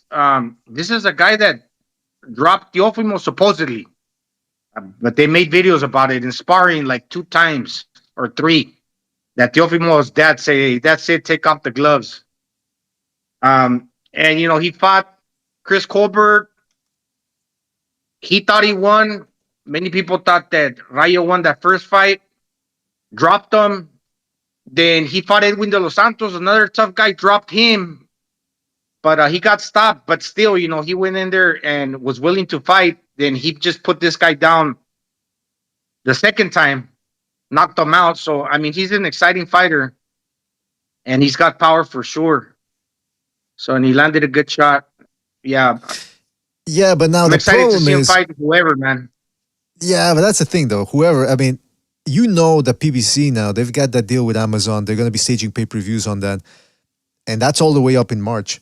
They need somebody to match Tank Davis with. Now, they're scouring and scouting the social media to see what people think, or what public opinion is about, like, the potential fights. So, for example, they've been putting it out there that, hey, maybe Isaac Cruz is going to rematch Tank Davis. People don't like that fight. But then again, maybe they're thinking, okay, then we'll put him in there against Rayo Valenzuela, who's a bona fide puncher. But even then, I don't like that fight either, because that's the best guy that they can match Tank Davis up with. A dude who, okay, he can crack, but who leaves his chin up in the air, and we already saw what De Los Santos did to him. And I know for a fact, as unless Rayo lands first, Tank Davis is just going to do what he does in his last couple of fights. He's going to dance around the ring. He's going to make Valenzuela come to him. Valenzuela, with his shitty technique, is probably going to walk into something, and that's going to be the end of it. It's like, I already know how these type of fights go. Again, I don't have a crystal ball. Maybe that's not the way it goes exactly, but I'm pretty sure that's the way it's going to go. So why would I be interested? Why, as boxing fans, fellas, should we be interested in that fight? Am I the exception here, or what do you guys think about that? Because Rayo Valenzuela can punch, and he's a guy that's probably going to lose sooner rather than later. But still, if he keeps winning and losing, people are still going to continue want to watch him fight because he's exciting. And if it's not Tank, put him in against put him against what's this guy, man? The guy that loves to run, with Shakur Stevenson. Put Shakur against a murderous row of punchers. Like Rayo Valenzuela, Murataya. Have him face the punchers to see what he's made out of. Because as far as Rayo Valenzuela is concerned, we know that, I don't know if he'll ever be world champion. He's a mandatory for the WBA, I believe, now with this win. But we know he's a guy that's going to continue winning and losing. But at the end of the day, he's exciting. Because it's one of those things that he will go out on his shield. Or either he knocks you down or out, or he gets knocked out. Yeah, that's true. Hey, that's a good suggestion, though. Put him in there against Shakur Stevenson. Because Shakur Stevenson needs to rebound against a puncher. Because they're going to put him in there against a non-puncher, or a fighter of that ilk, to try to make him look good again. But they really should put him in there against Rayo Valenzuela, a big puncher. See how, try to teach this dude, like with dogs. With dogs, sometimes when they get scared or whatever, and you got to, through repetition, you got to stop, stop running away. That's what they need to do, Shakur Stevenson. They need to treat him like a dog and put him in there against punchers and let him know that, okay, you're going to get hit, but your chin is not that shitty. So you can take the shot. Just if you keep your hands up, you keep your defense up, fight fucking Rayo. Why not? Well, he's a guy that, like, you remember, I sent you an interview, B-Day, and you said, I can't stand listening to him for 45 minutes. And I was like, Right. yeah, because you know what he's already going to say and how he's going to say it. Like the dude Right. can't con the people, especially now in this day and age of the YouTube. We know why he was running. So when he tells you, oh, I was hurt, we know that's bullshit. So like if people really want to see this sport improve, it's not just the fans, man. It's the people that run it should look at the things he's saying and actually like, okay, is that true, motherfucker? Okay, we're really going to test you what you're really made out of. Put him Exactly. against the tough guys. And here's the Because he says problem. he's that good, doesn't he? Yeah, and here's the problem going forward with Shakur right now too. Remember going into Who? this fight, this was a showcase. Stevenson, it was a showcase for him. He was going to showcase his talents. He had all these different. And the reason why I use his first name because I'm not Yeah, brilliant. I know. I will always go to his 2-syllable names. Yeah, You know, Shakur, 2 syllables, easy. So, because you guys hear me butcher names. So, but he was showcasing. He was Weirs that night. He was. I have to tell you I'm a free agent, so let the offers come. Not only did those offers, like all the guys suddenly, leave the auditorium before he was done, so you have to talk to him. He's going to have to take a pay cut going to his next fight. Guaranteed Bob's not going to pay him the same money because you're only as good. And a lot of people say that last fight doesn't, incorporate all of Shakur's performance and everything. Bullshit. You're only as good as your last performance. His last performance was like break the internet bad. Like everybody was just ragging him hard. So there's no way Bob being Bob, knowing that you weren't even fucking the first $1 over what I was offering, you were going to jump ship. You showing me zero loyalty. But now, and Shakur, he's going to expect that same 1.5 million, 2 million, whatever he was getting. And Bob's going to like, oh, fuck yourself. Because his contract's up. The contract he was being paid on last time, that's done. So I see that being an issue too. I just wanted to put that out there. I don't know how this is going to work. He's probably going to have to go to the PBC because I'm sure Bob. I'm almost positive. I would be willing to bet my life he's not going to be offering him the same money. He'll say maybe do a 1-fight deal. You're going to get half what I paid you last time, or maybe $1 million, not 1.5, and you're going to have to earn it again because after that, dude, nobody's going to want to come see you fight. You poisoned your name. You're right, man. It's like that. They desperately tried to make him a star, like they did with Lomachenko, and it's not working. And it's not even Lomachenko. At least was entertaining. This dude is not entertaining. So it makes you wonder how they're gonna try to work this one out over there at Top Rank. And if he does go to the PBC, what's Tank Davis' excuse gonna be? He's gonna go like, well, I don't want to fight this guy. I mean, I don't know. It's gonna be interesting to see what happens. Welcome to Blog Talk Radio. It's gonna be interesting to see what happens from here on out. 2024, like I said, it's gonna be a very, very interesting year. All right, fellas, I'm gonna open up the phone lines here in case anybody wants to call in, give us their thoughts on the fights. I want to leave you with. I've got to go to latrine real quick, but I want to leave you with this subject here. In terms of Jesse Bam Rodriguez, for example, just getting back to him real quick. If he fights at 115 super flyweight, what's the fight that you guys want to see the most? I'll leave you with that, or talk about whatever you want. That's just one question I was coming up with it, but talk whatever you want, and I'll be right back. All right, fellas. Who do you got? Who do you want to see him fight, Gonzalo? I want to see him fight El Gallo Estrada, El Gallito Estrada. Yeah, me too. The problem is I'd like to see Estrada get a fight in before. I think coming off that kind of a weight, you're not going to see the best of Estrada. And I want to see the best go against Bam because it's only going to make him better. I think he's a legit kid. I think if he keeps working as hard as he's worked. And I'm not schooled on the 115s. Like I'd have to go back, kind of really look. But Estrada, I would say that's the Chocolatito and him. But Chocolatito, come on, Christ! After that second when he got stopped by Rung Visa, I think he's been kind of on borrowed time. I don't know. Has he retired or is he still active? He fought a while back ago. Yeah, he's had a long career and a lot of wars. So I mean, yeah, like you said, they age quicker, and he's just had so many fights. I remember he was always fighting on the Triple G undercards. Yep. Yep, that's great. Yeah, but I think Estrada would because Estrada sometimes gets dropped He's a good boxer, puncher, but at the same time, if he gets dropped, he'll clear his head. He'll understand, okay, this guy's coming to get me, and he'll set you up too. He'll set a trap for you and catch you as well. And most of the time, he'll figure it out and kind of like get out of that rough patch during a fight that he's having, because he's had those against Carlos Cuadras. He got dropped up against some other dude, but then he'll figure it out and he'll come back with the combination and put you in trouble. So I'm thinking if Bam Rodriguez goes in there, okay, I'm gonna set this dude up, and I'm gonna basically set him up for a punch, set up a trap, and I'm gonna catch him and knock him out. Well, Estrada is also thinking. He's a thinking man, so he's gonna be looking for those counters, and he's gonna set you up for a counter as well. So it's gonna be a good fight because they're both boxer punchers. Yep, exactly. And I think Estrada, he's kind of made his reputation of that. He's a comeback kid. He's been down in a lot of fights. He not only been put down on his butt, but a lot of times he's down on the scorecards and he's come back. That's usually, like you said, a thinking man. Somebody has the ability to to know what he's doing, recognize it, and make adjustments. You know what I noticed last night about Bam? For his height, he has long arms. He has a 67 reach on a 5'4" frame. That's pretty long arms for someone at 5'4". Yeah, he's a little monkey So in there.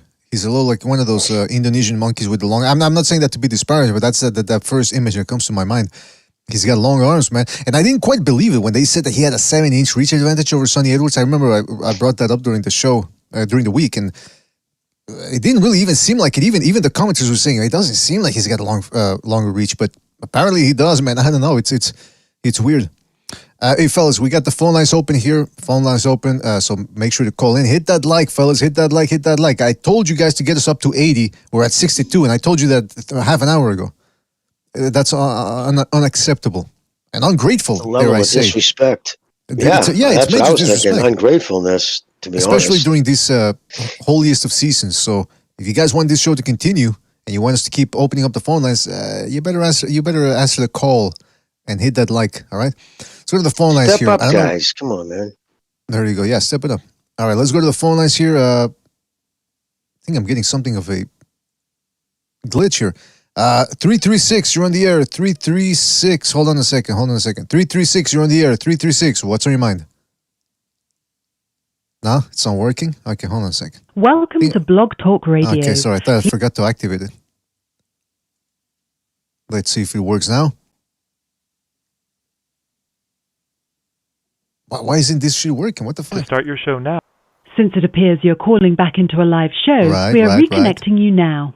Okay, reconnect me then. Your show will go live in 5 seconds. 4, 3, Oh my 2, God, what is this? 1. Faster. All right, let's go to the phone calls here. Blog Talk Radio. Yeah, I get it. We're back. Okay, 336, you're on the air. 336, what's on your mind? Yo, I gotta talk about. Oh wait, I can hear myself in the background. Is that on my end? We are sorry, but we're experiencing a problem with our system. Is my audio okay? Please try your call again later or report a problem through the Blog Talk Radio webpage. To start your show now, press Why 1. is this To hear going on important here? instructions, press 2. This is insane. Hold on, Since it appears Dora. you're calling back into a live show, we're reconnecting you now. What is... Yeah, hold on. Give me 2 seconds. But Gaia 500 is going off the chain, man. Yeah, I don't know what's going on here. The phone lines are giving me trouble. I've never encountered this problem before. Let's see if it works now. No, it's not working, man. Phone lines aren't working. See, maybe that's why people weren't hitting the like button, because they instinctively, via some sort of ESP, they knew that this shit wasn't going to work. What is going on here? And then I can hear myself there. Hold on a second. Let me see if I try another call. See, maybe that works.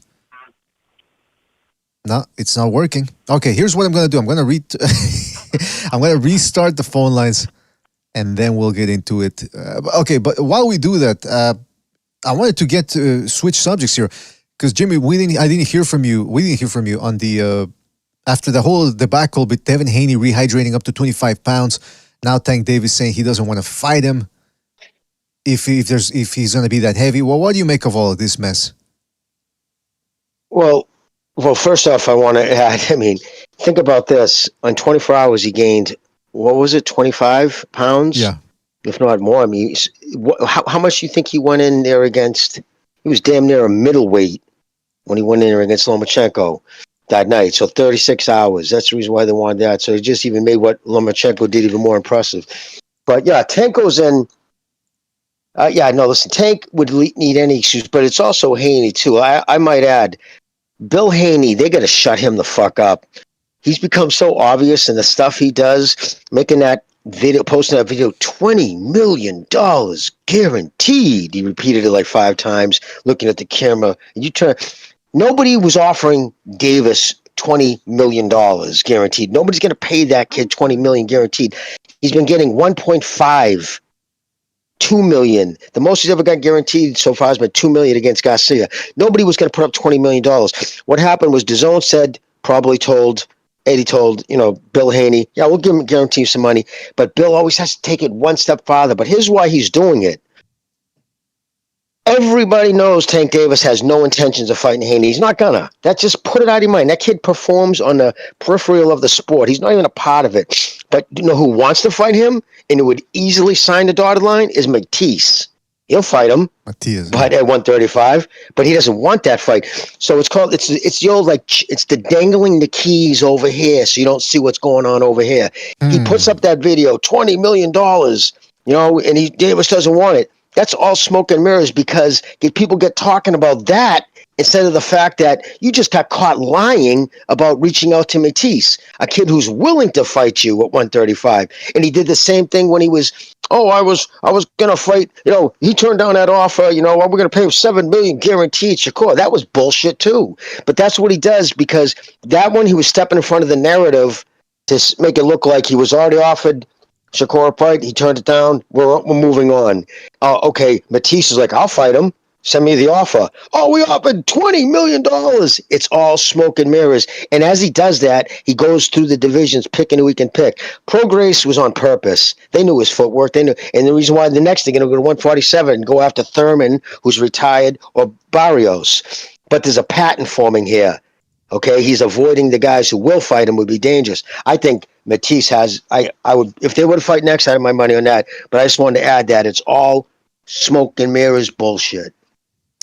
Yeah, I mean that whole thing, man. It's a big mess with the Tank Davis Haney thing. First of all, Tank Davis with his rehydration clauses and all that. Then Haney hydrating all the way up to 25 pounds. And people are saying, well, everyone does it. Yeah, but the fact that they're trying to change it now from 24-hour weigh-ins to 36-hour weigh-ins, that's not what people intended back in the 1980s when they changed this whole thing. So, again, people are saying it's the rules. That's not what the rules said before. Now they're changing the rules, and people are just going along with it. It's like, well, it's boxing, blah, blah, blah. So I think that should be put a stop to that as well. But also the Tank Davis fans, these fucking people are insane. They go, I was reading some comments. People were going at it on Twitter, Haney fans versus Tank Davis fans, and the Tank Davis fans go, well, if Haney offered him 20 mil, Tank Davis made 40 mil in his last fight. He calls the shots. I'm thinking, maybe let's say he made 40 mil. Let's say he did against Ryan Garcia. That was against Ryan Garcia. Can't expect him to make the same thing against Cruz, against Ryan Valenzuela, against any of these guys. So 20 mil sounds pretty good to me, which unrealistic as well, by the way.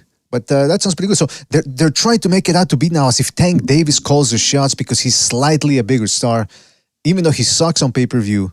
I mean, and he's not a mainstream star, so I don't know what the fuck these people are talking about. Both groups, both sides are insane, and that's why I think the fight won't happen. And can I add too real quick about, you said Tank fans, let me add about levels of hypocrisy. After Inoue blew out Fulton, a lot of the, hey, he looked like me fools couldn't deal with that. So what did the first thing he did? He ain't not until he goes up and fights Tank. Why does he come up and fight Tank? It's only 13 pounds. 122, 135. It's only 13 pounds. I must have saw that 100 times on Twitter. Wait a minute. It's only 13 pounds when it's Inoue coming up to 135. But they have a problem with what Haney, when he's, well, why don't you go up? It's only 5 pounds to 140. So you have no problem calling people a duck. Not only did they say he should fight him, it's a duck that he didn't. So you want the Japanese kid to gain 13 pounds, but you don't expect your boy to go up 5 pounds. That's Fuck an out of excellent here, point. dude. You know what I That's an mean? The excellent point, yeah. hypocrisy is just out of control. That's a great point, man. What the? Yeah, they want Inuit to move up. Oh, it's only 5 pounds or whatever it is they say. But then when their hero wants to fight a bigger guy, there has to be a rehydration clause. That's a great point. That's an excellent point right there, man. I mean, listen, realistically, does that fight even happen? A fight between Haney and Stevenson and Davis and all these guys? I believe it would happen faster between Haney and Shakur than Davis. Listen, Davis has no intentions, and the reason being he's too old now. And by that he's settled in his ways.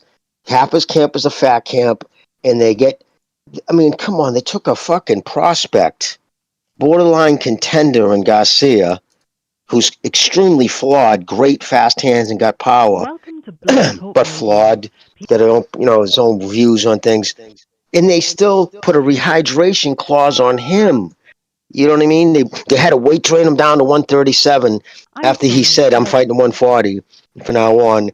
They brought him down, and then they slapped the rehydrate. And they're making this kid jump through hoops. What do you think they do with Haney or anybody else who's actually, got that more? So it's going to be Isaac Cruz, or they'll give him that kid who fought last night in Venezuela.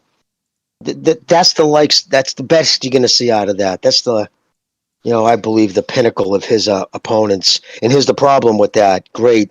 He's going to knock everybody out. Yep. And then when he retires, the stench of that dude's career will fade like a fart in the wind. Gone. He'll be forgotten. And it'll bother him as he gets older. It's just facts. Well, let me tell you, man. I mean, it sounds in the way he's fighting and the way they're choosing his opponents and all that. It's not unlikely. I'll say that. But listen, man, I gotta 7 years, Mr. BDA, right? Well, I was going to say 7 years since he fought. Since he won the first legitimate belt, was his last legitimate opponent, where it was kind of a 50-50 fight. Yeah, exactly. And he's been a 4-1 underdog. Yeah, since. Exactly. When's the last time he fought somebody that you go, hey, yo, I'm really interested to see how this fight's going to go. I mean, that's insane. Yeah, weight train Pedraza. That is absolutely insane. At 126. By the way, I got to tell people something because I'm doing two things at the same time here. I'm trying to figure out why the phone lines won't work. They're down for some reason, fellas. Sorry about that. So what I'm going to do is I'm going to put up a StreamYard link so you can call in via the StreamYard. And that way you'll be able to give your thoughts. I don't know what's going on with the phone lines. The phone lines are usually good. It's very rare that Block Talk lets us down, but for some reason right now, I'm trying to write the answer the call, and it makes it seem as if it's unconnected. So I put the StreamYard link there. Make sure to call in, give us your thoughts on everything that's been going on. And yeah, listen, like I was saying, man, that Tank Davis fight versus Haney, Shakur Stevenson, it's never going to happen. Well, I mean, it's never going to happen. I hope it happens. And, one of the reasons why I'm calling them out and saying that it's not going to happen is because hopefully it lights a fire under their ass. And they look at what fans are saying and they're saying, oh, they really think we're not going to fight? Let's prove them wrong. But the Ryan Garcia fight, people are saying too, like, well, Ryan Garcia is the one that asked for a catch weight. Okay, then why, like Gonzalo said, why fight a guy if you know you're not fighting him 100%? In other words, if Tank Davis wants to fight Haney at 140, why put in a rehydration clause and all that shit? Like, you want to fight the guy at 140, fight him at 140, and then don't complain about it. Otherwise, you're not fighting the best version of that fighter. Hey, BDA, and to be honest, to tell you the truth, man, those fights, they don't seem that exciting to me. People will try to make a big deal out of them because supposedly it's the best fighting the best. But stylistically, they don't seem very exciting for me because 2 out of those 3 guys, okay, I'll give Tank some credit. He's not boring. But the other 2 guys, they kind of are. But, if they face each other, it's not going to be an entertaining fight, in my opinion. And people get sick and tired of the back and forth, the marinating. That shit was popular 2-3 years ago. And it's kind of exclusive to certain fights. It's got to have, like, the right elements. But, with these guys, like, on the fly, making up narratives from scratch, that shit, it doesn't catch any attention like people think. You're right. You're right. That's the thing. It's like what we're trying to tell people before Crawford Spence. It's like, look, you got a 35-year-old in Crawford who nobody really knows. You got Spence who's been away for over a year, alcoholic. It wasn't going to sell that well. Nobody really knew who those guys were. People are saying, oh, a million pay-per-view buys. I mean, come on. By the way, we got people calling in via StreamYard. Again, the phone lines are down, so we're moving on to StreamYard here for your calls. Let's go to the StreamYard lines. Let's go to Alonso. Amazing in the StreamYard. Alonso, what's up, man? What's on your mind? On BDA. What's up? Just wanted to get my thoughts, Gonzalo. Just wanted to get my thoughts on a couple of things, so I might drag on for a little bit if you guys don't mind. Go ahead. Just wanted to say, one, does Bam Rodriguez have like 4 black guys tatted on his left arm? I was trying to figure that out, but either way, good fight. Love the 6th round, love the exchanges. Bam's power was a little bit too much for Sonny Edwards. Either way, I'm looking forward. I mean, I don't want to see Bam Rodriguez take Gallo Estrada and Chocolatito out, but obviously fights I still want to see. Those are actually good timed passive than for the torch fights. With that being said, I love the Robert Guerrero and Andre Berto, even though it was a fucking rematch that no one really asked for. It was still a good sloppy brawl. And it's in regards to Rayo Valenzuela. Yeah, I guess I'm glad that he fucking got that one from Chris Colbert. We all know he won that first time, but this second time around, he was just overempowering him too much. He was just too much for Colbert. So what really needs to happen is, let's be real. I know some of you guys already don't want to see it, but he needs to rematch De Los Santos. That's the fucking fight. He exchanged with him. He knocked him down. And of course, De Los Santos' power was too much for him because of that fucking they were just exchanging. But he needs to do that. He needs to rematch De Los Santos. He needs to do it, man. He got embarrassed. That's gonna be a fucking spine. It's gonna be a rosebud, like La Espina. It's gonna be in his fucking career. He needs to fucking rematch him, bro. He needs to do it. He needs to fucking do it. And then on top of that, I just wanted to move on. The Raza, the Mexicans or Central Americans, you guys need to stop using words like coon and Uncle Tom. That's not in our vocabulary. If you guys want to use something like that, you need to use the word called Malinche. And who's the biggest Malinche that I've seen on here? I know he's a big caller of the show. Is Campos Vasquez. That dude is a Malinche. He likes to Campos Malinche likes to credit hard-working Mexican indigenous history to the African Americans. That guy's a joke. All because of his 80-year-old senile grandma has said. Literally, that guy is literally a piece of shit, man. This guy wants to credit La Cultura Madre, the rubber people. He wants to credit the Olmecs as if they were black and us fucking stupid Indians were just there fucking just watching them build the pyramids. First of all, let me tell you something, Campos Vasquez, okay? The Olmec heads, what you fucking think is turned around and what you fucking think it's braids, you fucking moron. Look at the fucking back of those fucking helmets or headdresses. If you look at the fucking patterns, that's not a fucking braid, you jackass. If you look at the tight-knit fucking styrations of it, they're fucking quetzal feathers. You can literally tell they're fucking feathers about how tight the fucking patterns are, you fucking jackass. All right? Second of all, you want to talk about the monument called El Negrito, one that the fucking people of later on called it. First of all, no one fucking looks like that, okay? If you look at it, it literally looks like it's a howler monkey, and they believe that anthropomorphic figures, okay? If you look at even fucking statues of anything in West Africa and you turn it side by side, nothing fucking looks like that, okay? You fucking jackass. And second of all, I like how you don't talk about all the other fucking Olmec monuments of fucking it looking like people of all kinds. I have plenty of fucking pictures, you fucking jackass, okay? Plenty of fucking pictures. If you look at my fucking avatars of the fucking Olmecs looking like Mexican, indigenous fucking Mexicans of fucking today, you jackass. Look at my fucking avatar. Stop fucking giving my culture to fucking these Afrocentric racist Nazi motherfuckers, dog. Oh. What the fuck is wrong with you, dog? You're a fucking Malinche. That's all you fucking are. Look at my fucking people. Look at my fucking indigenous ancestors. Look like the fucking Olmec heads of today. And I got plenty of more fucking pictures that fucking came from. You fucking Hey, Alonso. Right? My brain. Saying, first of all, Alonso, my brain is already working overtime here. I'm thinking Second Renaissance. Would you be down to talk about that on the Second Renaissance? I need something where I'm not going to... The only way I can actually get my opinions across is if I'm not getting constantly interrupted. And that's the only way I can actually talk, or else I won't be able to go back at it back and forth, because But fucking that guy Campos Vasquez, he's no good, bro. He's Well, no we'll good. work something out then. He We'll work wants to something fucking out. get. We'll We'll work work something something out. out. But that's all I wanted to fucking talk. I can go on and on and on, but if this fucking jackass thinks that fucking Mexicans weren't darker back in the day, you can still see modern Mayan people of today just as dark as Amir Khan, if not even darker. All right. So All right. Well, that guy definitely we'll needs work to it. just check himself. Campos Vasquez, you're a fucking malinche, and you're a fucking come on. disgrace. That's all I wanted to say, BDA. All right. Thank you for your call, Alonso. Amazing. Call back next time, right, man? And we'll talk on the Discord. Join the Discord. I don't think I've ever seen you on the Discord. Join the I Discord. will. I've never been on Discord, but I need to get on that. All right. Get on there and we'll do a second renaissance on this. All right, man? Take it easy out there.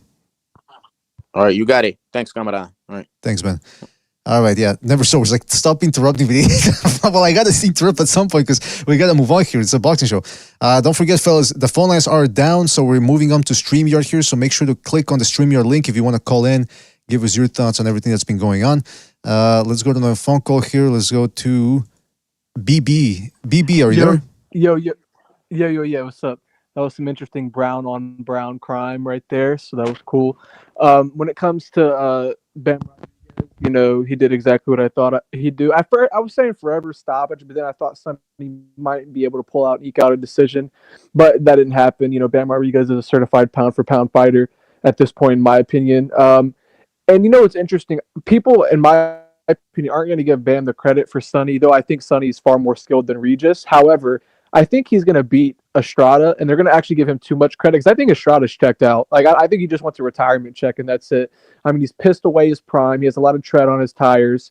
He's 1-2 against Chocolatito. He didn't look good against Argy Cortez coming off of a 12-month layoff. This is going to be an 18-month layoff. And, he backed down to the Kazuto Ioka fight. And the thing is, that was a winnable fight for him. And if he won, right, it would make his fight with Bam Rodriguez bigger. But also, if he had, a little bit of ring rust, he could work that out against a guy that's old and aging like Ioka because it's two old Hall of Famers fighting. So, if he had 2 or 3 rounds where he just didn't look that great, having to get off his ring rust, he could afford to do that. But against a young fighter like Bam Rodriguez with great power, great feet, athletic, fast hands, and is looking to take his spot, I think he's fucked. I think he's going to get raked to the coals, and he might even get knocked out. I actually think Bam is going to win that fight a lot easier than most people believe he will. And people are going to scream, crazy. Like, he's already great, but they're going to actually overblow this win. Like, they're going to underrate this win because Estrada's done, dude. He's done. He showed me that he's not interested in the sport after turning down the Kazuto Ioka fight. And when it pertains to guys like Haney, ever since he beat Prograis, they're saying he's top 5 pound for pound. Well, he needs to do what's indicative of a pound for pound fighter, unify with guys like Teofimo, Subru Matias. He wants to go fight Tank's leftovers and Mario Barrios, who's going to be elevated to the WBC champion. That's just not pound for pound material. And not only that, he's bigger than everybody he fights, and people don't even know what pound for pound means. They just make it to their favorite fighters list and shit. So I'm not interested in talking about Bill Haney and how they lie or anything like that until he does something that's pound for pound worthy. He's just not worth my time speaking about because he's given all this credit for doing nothing. He won't even fight Sandor Martin, and he's a number 1 contender. So that's going to be funny how the LDBC try and spin that as him not ducking. But yeah, Haney's a quintessential hype job. Bam Rodriguez is special. And now we got some other fights in the future I'd like to talk about real quick. Taraji is fighting a former WBA regular champion who fought Hiroto Kiyoguchi to a draw. And he, even though he's been knocked out once, he's back on a 4, 5, 6-year unbeaten streak. It looks like Taraji's going to try and beat, God damn it, I forgot his name. There's some Korean fighter's record for most title defenses at Superfly. It's like 15.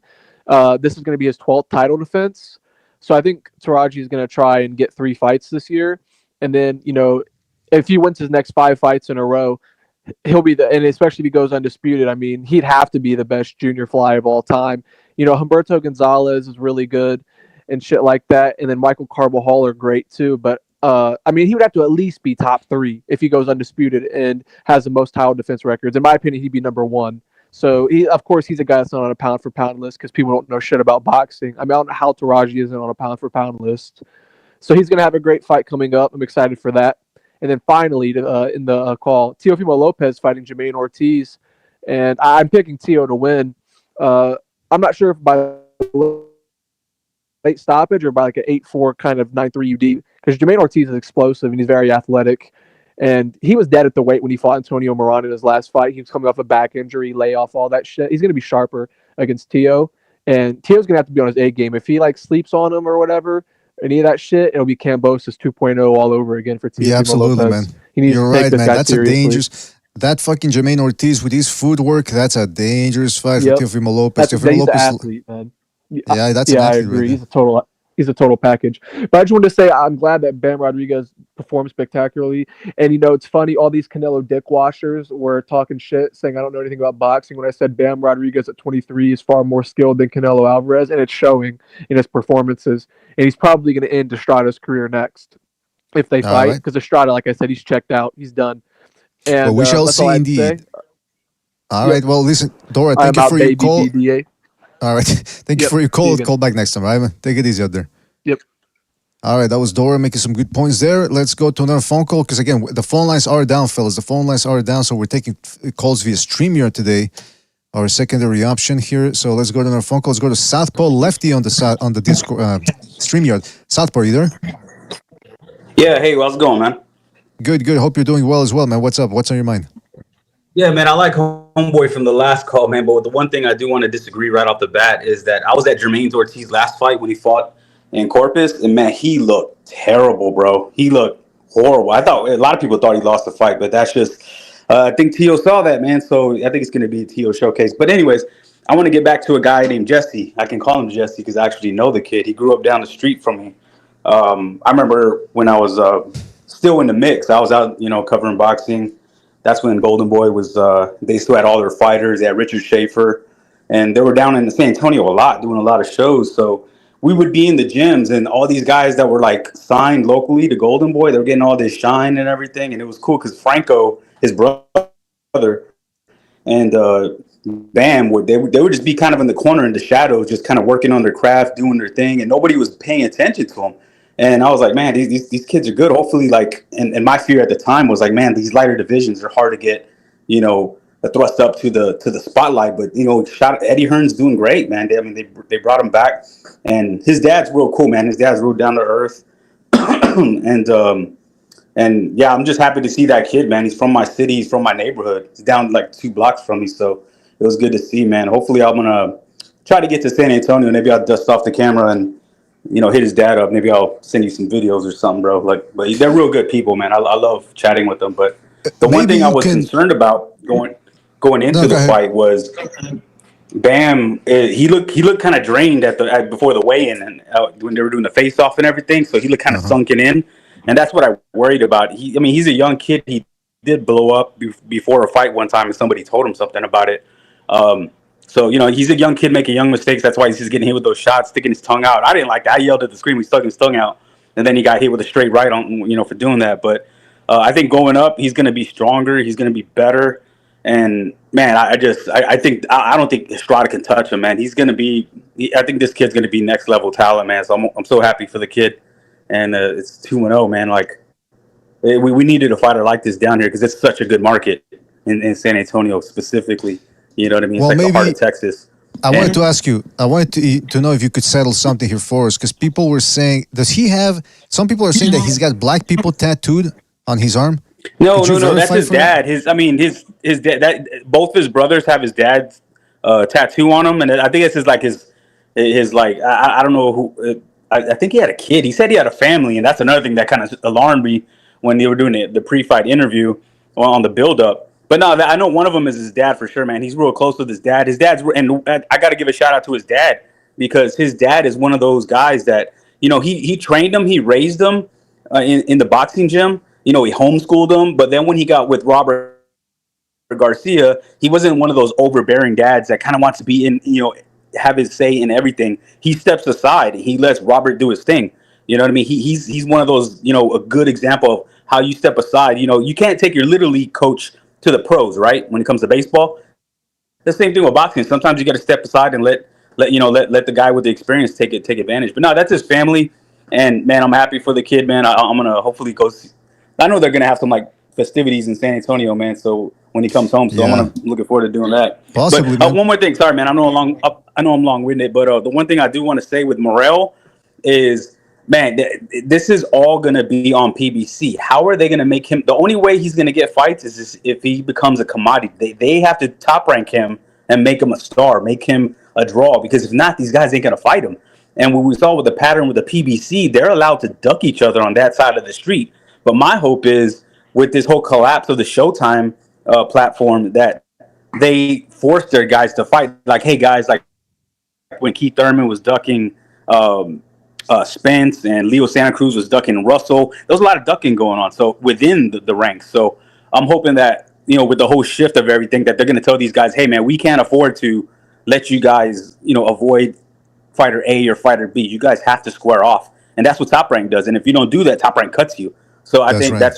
that's hopefully going to happen with Morel, because Cubans I don't know why they don't get the support they do, but the only way he's going to get these fights is if they build a draw. And to his credit, he draws an armory. He's a name out there, so they need to do something. Yeah, there's not that many Cubans. That's the problem too, though. That when it comes to support, I mean, they got to market it properly. They got to fight in Florida. That's really the only place where they can get it. But there is a formula, because if you look at Manny Pacquiao, when he came on the scene, there was no Filipinos. He became a rock star. When Gennady Golovkin came over, there's really no Kazakh fighters, in boxing, or a fan base built like the Mexicans. We have like the luxury. We have like that built-in fan base already, because it's been through decades of names, right? But these guys, they did it the right way. He's got the style where he can maybe do like a Pacquiao or a Gennady, where he can be the first of his kind, but he can't. Luckily, he's not Lara. You know what I mean? So if it's on the PBC, and it's hard to trust the PBC because they don't know what the fuck they're doing most of the time, like they have to build them into a draw. But that's all I got to say, man. Thanks for the show. All right. Thank you for your call, Southpaw. Thank you for your call. Call back next time, man. Take it easy out there. All right. That was Southpaw confirming that Bam does not have Afro-Anglos tattooed on his arm. Not that there's anything wrong with it, but it was enigmatic, to put it mildly. Let's go to the another phone call. Fellas, the phone lines are down today, so we're focusing on the StreamYard here. So call in via StreamYard. The StreamYard link is in there in the description. in the chat, so make sure to call in. Let's go to another phone call. Let's go to Boxing Learner. Boxing Learner, you're on the air. What's on your mind? Man, first of all, I like to say I like this format better than the calls. And second of all, man, we had a lot of good fights. Colbert, I heard about this guy that he doesn't take boxing seriously. I heard from a lot of different people that he doesn't take boxing seriously, and this is what happened. Like, he got slept completely. I don't know how he's going to come back from this, because he got completely demolished at 130 by an unknown guy at the time. An unknown guy came there and beat him up, dropped him. And then he fought this same guy, got dropped in the first round twice.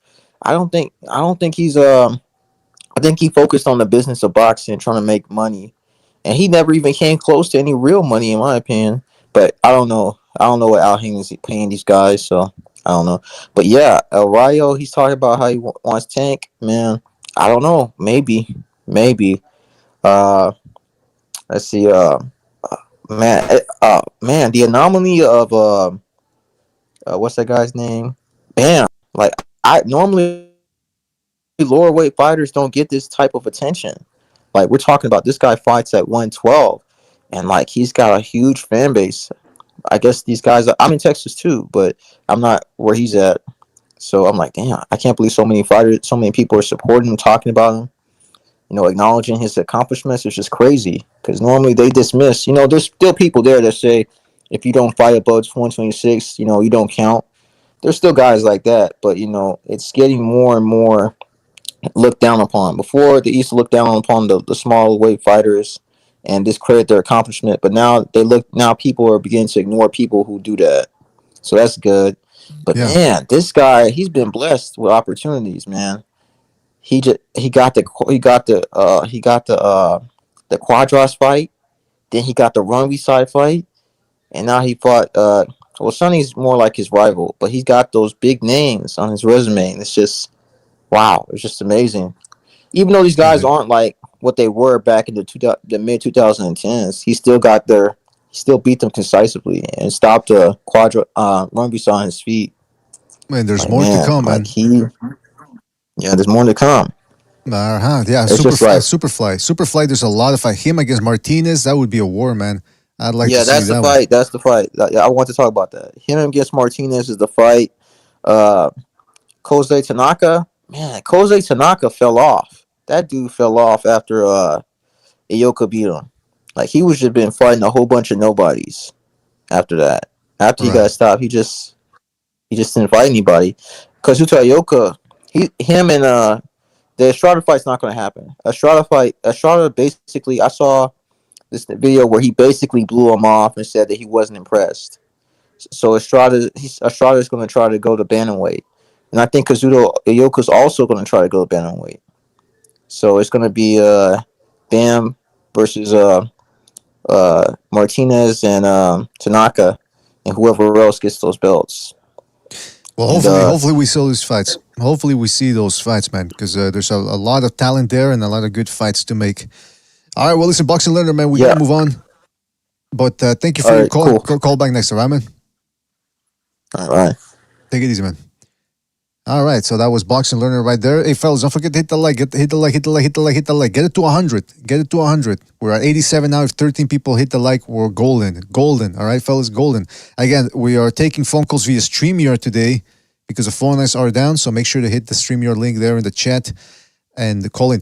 I wanted to say something real quick about Bam Rodriguez, and then I want to move on to, believe it or not, UFC.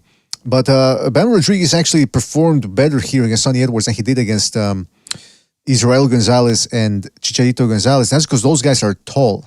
But because he had those two performances back to back where he went 12 rounds, it seemed as if it took away a little bit of shine from him. And people started thinking, well, maybe he was a little overrated. Maybe his power was a little overrated. But as you can see, he's a stiff puncher. You guys pointed that out when we were watching the videos earlier this week, that he really does punch through the target. And for a small guy, obviously he's not Tank Davis and all that, but he still hits pretty hard. Also, now people are talking about him versus Inoue. Some people are suggesting that, maybe him or Inoue. That dude is just going back to 115. Bam Rodriguez. But Inoue is talking about how if he, in 2 fights from now or 1 year from now, he's going to be at 122. So let's pump the brakes on that one, all right, fellas? I don't know why people always want to try to make the most outlandish fight possible. But, hey, listen, I understand why people say that, because it's those type of fights that really rise boxing up and makes us want. I mean, the best fights are usually the ones where you go into it thinking, what's going to happen in this one? How's it going to look? And UFC, for example, I wanted to touch on that. They had a big card last night. It was last big card of the year. A lot of hype because of a lot of jawing between the fighters. And I'm looking at the UFC right now. I'm thinking, look, boxing cannot compete in terms of characters. The MMA has crazier characters, and they're going to get more attention with their press conferences. They're going to get people talking. Even I'm a casual right now with MMA. Haven't watched MMA in years, but I hear about this shit because it becomes publicized and it starts spreading on social media. But the fights themselves, I mean, the main event last night, Covington versus Edwards, it was a boring affair. The last card that I'd seen before that was that dude that got into a fight in the crowd, Strickland, I think his name, against Adesanya. Again, another boring affair. One guy backing up, the other guy pressuring, but not throwing much. And oftentimes, the last time I'd seen MMA fights, I really stopped watching it in 2017. 2017 is when I stopped. Incidentally, when we started this channel. But most of the fights are this way. They start out, they're looking at each other, a kick here, a punch there, maybe a takedown attempt. And then all of a sudden, one guy runs into something stupid, the other guy hammer fists him, and boom, it's over. And it just, again, I want to remind people why I think boxing is more aesthetically pleasing than MMA, and that's because of the Marquis of Queensberry rules. They came up with a great system with boxing so that, if you get dropped, you get time to get back up. It's not a lot of time to recuperate and get your head straight, but sometimes it can be, and that's what makes it exciting, because guys can trade knockdowns. The fact of just training too, punching, and perfecting it and getting it down to a science, to a T, it just makes good fights more entertaining. So the problem with boxing, the reason why you started losing to MMA in terms of luster, is because the big fights weren't getting made. But you saw last night, when you get good competitive fights on paper, there's nothing really quite like it. And I like watching MMA. I like watching MMA. In fact, I'm going to rewatch the Pride Grand Prix after I'm done here. I was able to get my hands on it. So, and that wasn't a fun thing, but I like it.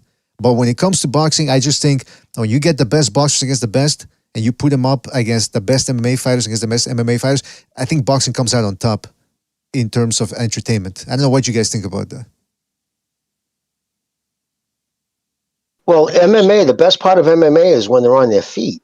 I mean, you go to those events and you can hear the collective groan in the crowd when they go to the ground, especially guys who can't fight on their feet.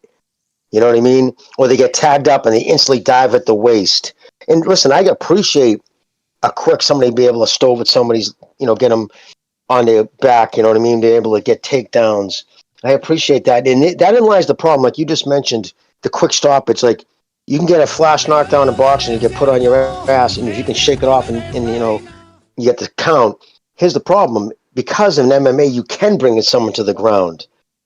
You know what I mean? So you can, like in boxing, you put someone down. You can't go and start punching them in the fucking face when they're on the ground. So I know I know it's always bothered me too. It's funny that you mentioned that. It's like, there's got to be some kind of system they can figure out to prolong those fights. But it is what it is. But MMA it's especially in UFC, it's a captured audience. And when people will complain about Dana, what he's paying, the thing is, if you don't like it, leave, because there's a bunch of other dudes he's going to replace you. And but yeah, but that's the thing, though, because on UFC. Look, boxing at this point, when there's a lot of things that happened that led to the demise or the what's the word I'm looking for here? The depreciation of boxing's power throughout the ages, throughout the decades. And that was, partially one of that, like we talked about it during one of the open lines. When they moved from TV, network television, to cable television, premium cable, HBO, Showtime, that was part and parcel one of the reasons why boxing started losing its luster. Because now you had to pay premium cable to watch it. You couldn't watch the big fights anymore on TV. Then the mega purses. Then the curtailing of rules, where people are allowed to clinch, and some people are allowed to clinch, some people aren't. And the other problem started to be pay-per-view. Too many fights on pay-per-view. Then it became the other side of the street. Too many promotional companies. Robberies, yeah. Too many promotional companies, the best not finding the best. So now we're at an impasse here, where the United States is going through some economic harsh times.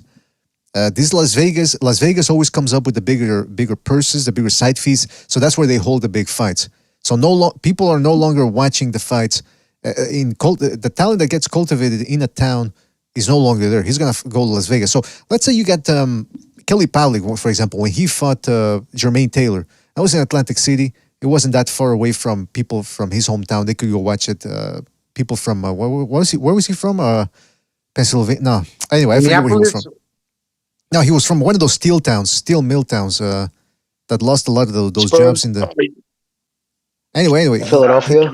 Ohio. Somewhere from Ohio, I think. Anyway, it wasn't... I mean, they could make the trek to Atlantic City. Then the rematch comes along, and they hold it in Vegas. Now, I mean, I'm sorry, man. Those people from Ohio aren't going to go all the way to Vegas to watch him fight. So that kind of ruins things. But we're at a point now where it's hard for anybody in the United States to really show up to this fight. So that's why I'm okay with if the Saudis come along and they start subsidizing this boxing and they start putting on mega cards like the one we're going to get next Saturday. I'm fine with that. I don't care if the fights happen in the United States, Vegas, Canada, Mexico, Tijuana. As long as the fights happen and these dudes are willing to put up the money. And that's really the only way boxing is going to be able to compete. Because everyone's always talking about, well, how can boxing compete with MMA? It can't compete in terms of character, because again, the UFC has too many characters, so the press conference is always going to be more entertaining. But in terms of, if you want to beat the MMA in popularity, fights, you got to make the best fights. There's no ifs and buts about it, because I contend that the best fights in boxing are going to be way more entertaining than the best fights in MMA. Because they're just going to last longer. Roger that, BDA. All hail His Excellency. Well, absolutely, I agree. So that's why I'm happy to see the Saudi Arabia thing. Well, you laid it out. I'm live, and I was very involved in the sport when I watched it happen. I literally watched boxing just nosedive in popularity in the United States, and it coincided first with the jump in 1980, 79, 80, with HBO getting involved. because HBO was throwing around more money, the other networks didn't bother. Channel 4, 5, and 7, CBS, NBC, and ABC. And then first, it wasn't before pay-per-view. It was called closed circuit TV. You would have to go to special places and pay to go in to see it. And then it became the black box or the pay-per-views. But you could literally see participation numbers just collapse once they got away from regular TV. Literally, when growing up, every weekend, 52 weeks a year, there was boxing on. Every weekend on one of the channels. And it just, once it went to premium cable, and then when Showtime got involved in around 2005, they started really tribalizing. And then when Heyman got involved over at HBO, he's the one who would refuse to do anything. We don't do anything with Showtime. They're our enemy. And then it just fractured the sport even more. And now you get to the point where, like, the PBC will not do anything to bring new faces to the game because they're putting their whole stable is going to be behind a paywall. It's just nuts. This sport does not grow that way. So, no, I agree with everything you said, but that's the fall of boxing. You can just look at it by how it was delivered to the people.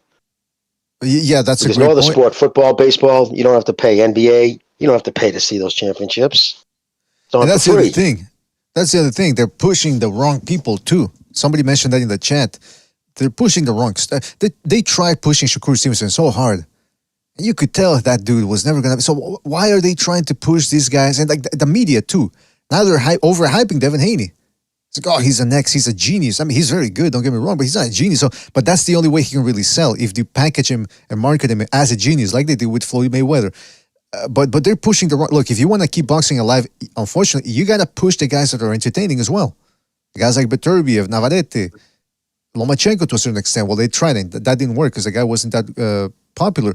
But Usyk is getting a lot of cachet too because he fights relatively entertaining too. I mean, he was walking Dubois down. William Cepeda, like Quentin Lassiter says too, push these guys because those are the guys that are going to make the interesting fights. It's not going to be Shakur Stevenson, it's not going to be Devin Haney, it's not going to be Sonny Edwards. It's going to be the guys that can pop and who can fight going forward, but they do it with technique and intelligence. Those are the guys that are going to make it happen. Of course. And we've seen, as of late, a lot of the dudes that get on the back foot, so to speak, they're getting walked down. So you tell me how many of these master boxers are actually winning. Another thing, BD. Hey, I'm surprised at the turnaround time with the Saudis. I'm impressed. They're making the cards quick and they're delivering. Look at the trailers they're making for these fights.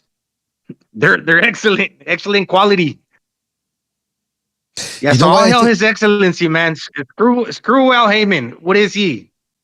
All credit to the King of Saudi Arabia. I don't know his name, but anyhow. Well, I mean, that's the thing, though. If Heyman could somehow turn it around and put on a good product on Amazon, I'd be the happiest camper in the world, man, because I want to see more boxing. But unfortunately, the track record from Heyman indicates that he doesn't really know how to really make the proper fights, proper matchmaking. And then on top of that, he's unwilling to work with other people. I mean, this year they worked with other people because they had no other choice. They couldn't make fucking Fulton versus Inoue on Showtime. So that's one example of it. So, but if he can make it happen and he can start working with somebody, and if the Saudis can convince him, hey, listen, bring us your fighters over to Saudi Arabia. He's a businessman. He's gonna get paid. Why not? That's what I'm thinking. Maybe the Saudis are gonna save boxing. It looks to me like the King of Saudi Arabia is probably becoming a boxing aficionado. He likes it. You know how when rich people got everything, then they get bored and they just come up like with these weird hobbies. You could call it a fetish, maybe not. Well, maybe not, but you know what I mean. So maybe he's taking up to boxing and he's at night, he just got all these ideas and he's okay, I got the money. This is how I'm gonna do it. And like based on the turnaround time, you can tell, man, that the dude's putting everything into it. I mean, hopefully I'm not jumping the gun here, but I mean, there's a good chance that these guys could really improve boxing because it's always been about the money. Oh, the money. These guys, like you said, they don't care about the money. For them, they're willing to lose it just to get... Because what's going on right now with Saudi Arabia is they're in a competition with Qatar to see who can become the new Vegas of sporting events. Qatar scored a major one with the World Cup last year. I mean, that shit's billions of dollars. But again, that just goes to show you how these guys, they don't care. So if they can do that with the World Cup, you think they're scared of boxing? Boxing's peanuts compared to the World Cup. And again, the plethora of talent that's out there in boxing. Again, the one of the big reasons, even the MMA fans will say that, it's, MMA beat boxing popularity because boxing never makes the big fights, which of course is false. They make it out to be like we never got any big fights, but their point was that there's always this difficulty with making the big fights, which is true to a certain extent. If you bring in money the way the Saudis are, and they're able to bring all these promoters together, that means there's a shitload of money in the pot. And if they can start finally getting this talent together and everybody fighting each other, not only if they start fighting more often, because the more often they fight and they get paid well, they're not going to care if they lose anymore. Nowadays, they only fight twice a year. So if they lose, and that's, let's say you fought twice this year, and the last fight you lost, now you got to wait another 6 months until you fight, and for 6 months, the only thing people remember you by is losing. So these fighters, they care. But if they're fighting 3 times a year, 4 times a year, and they're getting paid well, we're going to go back to the old school days where one loss, okay, so what? Shrug it off, I'll come back next time. That's another thing that needs to change in boxing. These fucking guys are too afraid of losing fights. By the way, shout out to Rapax Trucking Company for his contribution to Super Chat. He says, but can Bam beat Clarissa Shields? You know what? That's an excellent question, man. I don't know. Clarissa Shields with her fat ass, she could maybe take those shots. I don't know. Shout out to I Am Your Leader for his contribution with Super Chat. He says, the Prince MBS rules Saudi, not the king. Tank MBS. And then he says, Qatar is pro-Shia, Saudi is pro-Sunni. Well, there you go. So that's another angle for the rivalry right there. Shout out to I Am Your Leader. I want to go back to the Super Chats later, but what were you guys going to say? Somebody was going to say something. Well, I was going to say real quick, too. Well, you can always tell the health of a sport by the number of corporate dollars behind it. Mm-hmm. And corporate, for the most part, don't want to touch boxing because of the people involved. Put it this way, Mike Tyson had a whole PR team behind him to get in front of something if something bad happened. Like they would pay parking lot attendants, he slapped big sums of money, sign a non-disclosure. Like they try to hide bad things. It was actually important. Like even like Sugar Ray Leonard, for instance, out of the Olympics, 7-Up commercials and Pepsi. Like he was doing Hertz, rent a car. Like that's how you do it. Like American fighters, I mean, you're gonna get corporate dollars behind Davis. Do you think any corporation wants a name associated with him and the bonehead moves that kid pulls? Mm-hmm. And it's not just Davis, but a lot of American fighters. So the American dollars, the corporate dollars backed away from it. And if you don't got the corporation behind you, the corporate dollars, the sport's not going to grow. It's a great point. It's an image thing. They don't even care nowadays about their image. Yeah. I mean, Teofimo Lopez was making a big deal about the... Go ahead, Gonzalo, go ahead. Yeah, sorry. I was going to say, clearly the prince or the king, I don't know, somebody's saying his name, but His Excellency, he's talking to somebody in the United States, because some of these fighters, these heavyweights, they fought like, what is it, a month and a half ago, like Otto Wallin and Joseph Parker. So you got to stay ready. It would behoove a lot of these dudes to stay committed to the sport, because in any moment, the Pringer or the King, whatever his name is, His Excellency, could be like, dude, I need some fighters. I want to put a card together. Who's ready? And if you ain't, you snooze, you lose. Maybe that's the reason why nobody wants to do business with, for example, like Andy Ruiz, because he's not dedicated. So it's like we don't know if he's ready or not. You see, so it's one of those things. If you're looking to be relevant and making one of them big paydays with the Saudis, it would behoove you to stay ready as a fighter. Absolutely.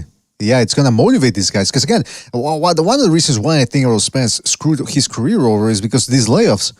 The guy, he's the type of guy, he needs action in his life. If he's mulling around, he's gonna start making some bad choices. So these guys need to stay active. So if the Saudis can bring in that type of money, again, crossing our fingers, hopefully this isn't just a one-off thing that they're doing. Hopefully they start holding more fights. And again, do I care if these fights take place in my neck of the woods? Absolutely not. I want to see the fights happen. And if they take place in Saudi Arabia, Malaysia, Egypt, I couldn't care less, man. So hopefully those fights happen. Yeah, I think we're done here, man, fellas. I think we wrapped it up. Sorry about the phone lines; they weren't working. I don't know what happened. I'm gonna try to look into that. You It's heard the the end of message. an era, BDA. The what? Showtime. They're done skiing. It's over for them.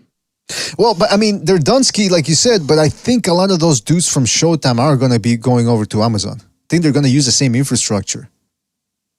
That, like, the truck people, the people that work in the truck, essentially, for the broadcast, the technicians and all that, I think they're going to be using the same crew, is what I'm saying. But yeah, it's the end of the. You know what surprised me, Gonzalo? Jim Gray did, after he interviewed Morell, he did a little send-off, a little soliloquy, and his voice was breaking. And I was surprised because for 30 years, I thought this dude was inhuman. He looks gray. He lives up to his name, Jim Gray. He looks like a demon. Well, not a demon, but he looks inhuman is what I'm saying. And I always thought he was hollow, a husk of a human being. And it turns out he's got emotions. Who would have thought it? Yeah, that was, it sucked. It does suck to see them go. It does suck. You think about it, 36 years. But if they're going to buy the infrastructure, like all those cables and the fucking soundboards and the truck with all the stuff in it, Heyman's going to buy all that? I'd be surprised, because it's not like those guys get to keep it. That's property of Showtime. I'm sure they'll sell it, or they'll fold it into some other, because the cameras, they can use it for other aspects. But so I don't know, is Heyman going to really purchase all that stuff? I guess he has to if it's all on him. But I just want to add, before we get off too, I just want to say, have I not been saying all along who Clarissa Shields is as a person? Listen, she is a toxic, angry, vile human being. She brought all this hate. And it's funny too, because I just want to add this too. Leonard Ellaby, because I actually tweet. I normally don't get involved with that shit on Twitter, but I could not believe he did that. He pulled the fucking race card. This is all, and everything's in nebulous terms. He never says who or who these persons are. It's them, they want to see a black man not do good, or a person, black not. It's like, what the fuck? Are you paying attention? Clearly not, you unaware shitbag. Most of the people I see going after her, I know the first reaction was a lot of black people were going after her. You know what I mean? Like riding her hard. That's what you get, running your mouth and shit. Because what do you think? Black men like when they hear a woman sitting there saying how she beat this man, beat that man. So the fact that clown would try to make it racist about race was just goes to show you Ellaby and what kind of a fucking clown he is. But or the fact that non-boxing pages on YouTube, guys with millions of subscribers, were just roasting her, because it's not just that she brought it upon herself. That guy waited 5 years. He never released that video of her getting put on her ass. He only did that in response because when she'd be asked, have you ever been put down? Yeah, I was knocked down once, multiple times in conversations, whether it's in front of an auditorium where she's going in to fight or anywhere. And she'll say, yeah, and then she would always have that caveat that, well, I checked his gloves because I was giving him the business the day before, and he came in the next day with gloves, I don't know, pads in it. And the fact that she said I was going to go, I went to my car and got a knife. It's like I came back in like, holy fucking shit, you a fucking jerk off. Like, do you not forget your stepbrother sucker punched a 70-year-old man, sent him to the emergency room. He almost died. The next day he had to be rushed back into the emergency room because he had a brain bleed. Snuck up behind him and sucker punched. Of course, they got kicked down from a felony aggravated assault that faced up to 10 years, got pumped down to a misdemeanor because, his excuse was, and his lawyer used the excuse, the judge actually asked, which I just found out recently, it was because he heard the N-bomb being said. So let me get this right. Because you heard a black man use the N-bomb, you snuck up behind him, or somebody was with him and punched him. And so there's no white people involved that usually target with that type of shit. But that was the excuse he used for sucker punching a 70-year-old man from the side to such a degree he almost died.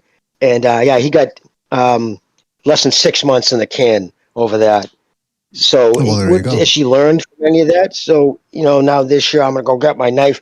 You're lying. There was no pads taken out. So the fact that she's threatening people on Twitter, you retweet this, I'm going to get you for, suing people, having them arrested and sued for tweeting that shit out. When the only person that's actually being maligned and talked shit about is the person she's saying about the glove. Like, he could sue her. That one and the coaches, in an interview I saw that they asked him about going, because he's attacking his reputation. He said, it's my reputation online. You think I'm going to allow, they were putting her in there against guys with like those super safe sparring amateur gloves, like 16, 18 ounce padded gloves.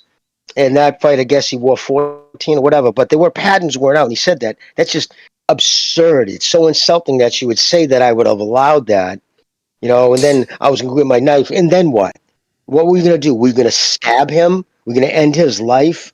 It's just, that's part and parcel of the problem with American boxing. It's the degeneracy and the bullshit you put in with it. It becomes embarrassing. When you hear shit like that, when does boxing ever get talked about in the mainstream news now? Clarissa Shields, and the shit comes out of her mouth. It's just another black eye for the sport. I remember when, and it just pisses me off. Yeah, I think I mentioned this before that I was listening to NPR once. Don't ask me why. And they were doing a special piece on Clarissa Shields because she fits all the categories of what they like over there at NPR. She's an Afro-Anglo, she's a woman, but she's tough. She's in the sport that requires toughness. So they had to do a little puff piece on her. Now, puff piece, for people that don't know, is when you do publicity for somebody and it's intended to prop him up. This was a puff piece, and even then she came out looking bad. She was in the fucking. They would show a recording of her. She was in her house, and I think she lets her nieces or whatever live in her house, nephews, whatever. She's screaming at everybody. She's ordering them around. Don't touch this, motherfucker. It's like, holy shit. She's just an abrasive personality. And like I said in another episode too, this whole thing about, he took the padding off. She expects us to believe a man had to take the padding off to drop her. First of all, that shot that she got hit with, whether it would have been with 8-ounce gloves, 10-ounce gloves, 16, 18-ounce gloves, she would have gotten dropped regardless. That was right on the button. So it's just her dirty ego got hurt. She's pussy hurt. And so now she went on the rampage. And by the way, message to Clarissa Shields, somebody can get it to her. Next time something like this happens, just get off the fucking social media. Throw the phone, lock the phone away, lock your computer off, and don't get on the internet for 3-4 days, and then people will forget it. But she threw fuel on the fire, and she made that fire last for about 4 more days than it should have, because she couldn't keep her fucking stupid mouth shut. What's the point of taking the padding out and sparring anyhow? I mean, what do you achieve? It's not competition that you're gonna gain something out of it. You're not gonna make money. There's not a reason why you would want, even for the person that rarely does that. You wouldn't. There's no point. It just shows lack of character that you would just make some outrageous statement like that, knowing that nobody's really going to back it. But you can't make it unless you have proof. Talk about defamation. That's the defamation, is saying that this kid took out his pad to hit you with a glove. And the thing is, like I tell people, say the situation with Wilder, when you've been punched in the head, I don't give a fuck whatever you do. If you've done something 10,000 times, right, or thousands and thousands of times, you will notice the slightest difference about that thing going forward. Meaning, you know exactly what a punch to the head with the boxing gloves feels like. So if there was a chunk of metal in your glove and you in turn turned your glove into a blackjack and you cracked somebody in the head with it, the first time it touched him, he would have grabbed his head. Well, what the fuck? You would have, like, something's in that glove. He just hit me with something. There wasn't a. He was punching you all that time with a chunk of steel. Never mind what it would do to his hands. But he was saying it was like using it like a blackjack. So it was in the glove the whole fight, right up to the 7th round, and you never noticed it. So when a lie becomes so obvious it's a lie, and you can't be checked, and Wilder didn't like himself with headphones on, wouldn't answer any questions because even though we went back to the same place. The same thing with her. That's a lie. He didn't take the pad out. You just saying that. You're defaming him, his coach, because it is what it is. I mean, of course, you look at her childhood, horrific childhood. That explains certain things. But if you're intelligent enough to know you're not the only person that had a horrible childhood, your decisions going forward. But my point being with her, unlike Wilder, who had actually good childhood, so his lies and bullshit, that was all because he fell into that, YouTube community. But her, she's not a good person. she just isn't a good person. There's no accountability for things she says and the things she does. And then again, you get the family simps. actions. And then you get the simps on Twitter going, because I look at the comment section on Twitter and she goes, there's always 2-3 guys. Keep it up. You're a strong, beautiful woman. Why do you always get that beautiful, by the way? It's interesting. When a woman is beautiful, I never really hear people calling them beautiful. They always say hot, whatever. It's when a woman's not that attractive, but they got to try the proper route. They go, you got a beautiful soul. You know, you're talented and beautiful. It's like, okay, that means she's not. But anyway, the point is, yeah, she's a distasteful personality. And I just want to clarify. People in the chat that thought that I was talking about NPR guy. When I said I was listening to NPR, I was actually listening to NPR, the radio station. That's what I'm talking about, National Public Radio. So some people thought I was disparaging NPR guy, saying, "Oh yeah, I wouldn't listen to him." I'm talking about the NPR radio station. So I just wanted to clarify that. Listen, fellas, we pretty much covered everything that happened. It's been a good year of boxing, and we still got more next year.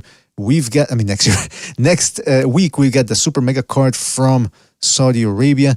Is there something else that? Hey, by the way, we didn't even get a chance to talk about Jake Paul, man.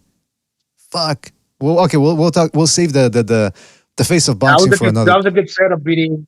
The face of good boxing. Uppercut. How he led it with the jab, lined it up, and bam. That was a sweet punch. Yeah, we'll talk about the face of boxing next week. Next episode. And UH Apollo's coming up too. That's right. So we got 2 big cards before the end of the year. Fantastic. That's what boxing should do every year. Let me tell you, every end of the year. And then we start off boxing the year off pretty well, man. The first week of boxing, Virgil Ortiz returns. And then in the undercard's kind of iffy, if you ask me. Then a week after, we got Beterbiev versus Callum Smith. Munguia versus John Ryder at the end of January. So let me tell you, fellas, boxing is shaping up to be getting off to a good start. Good start. All right, fellas. Thanks again for joining us. Really appreciate it. I want to give a big shout out to, Gonzalo and Jimmy for joining us. I want to give a big shout out to everybody who called in. Sorry that the phone lines were down, but at least we got through with StreamYard. Shout out to everybody that donated with the super chat. And I want to give a big shout out to everybody in the chat. I'm talking about Quentin Lassiter, Danny Drew, Life and Logic, Hawker Mustang. Who else? Shout out to Rapax Trucking Company and IMU Leaders. Shout out to those guys in the house. Daniel Hardiman, Neil Simpson, Sam Rando, Marcus Chaz, Life and Logic, 8 Count, The Wise, NPR in the house as well. Not the actual NPR, but that's just another name. Who else was here, man? Let Me Ace, Raphael 32. And if I forgot anybody, fellas, because we got to go, Quentin Lassiter. Guys, thank you so much for joining us. We got to go. I got to go eat. Shout out to you, fellas. Take it easy. We'll catch you on the next one. Have a good one.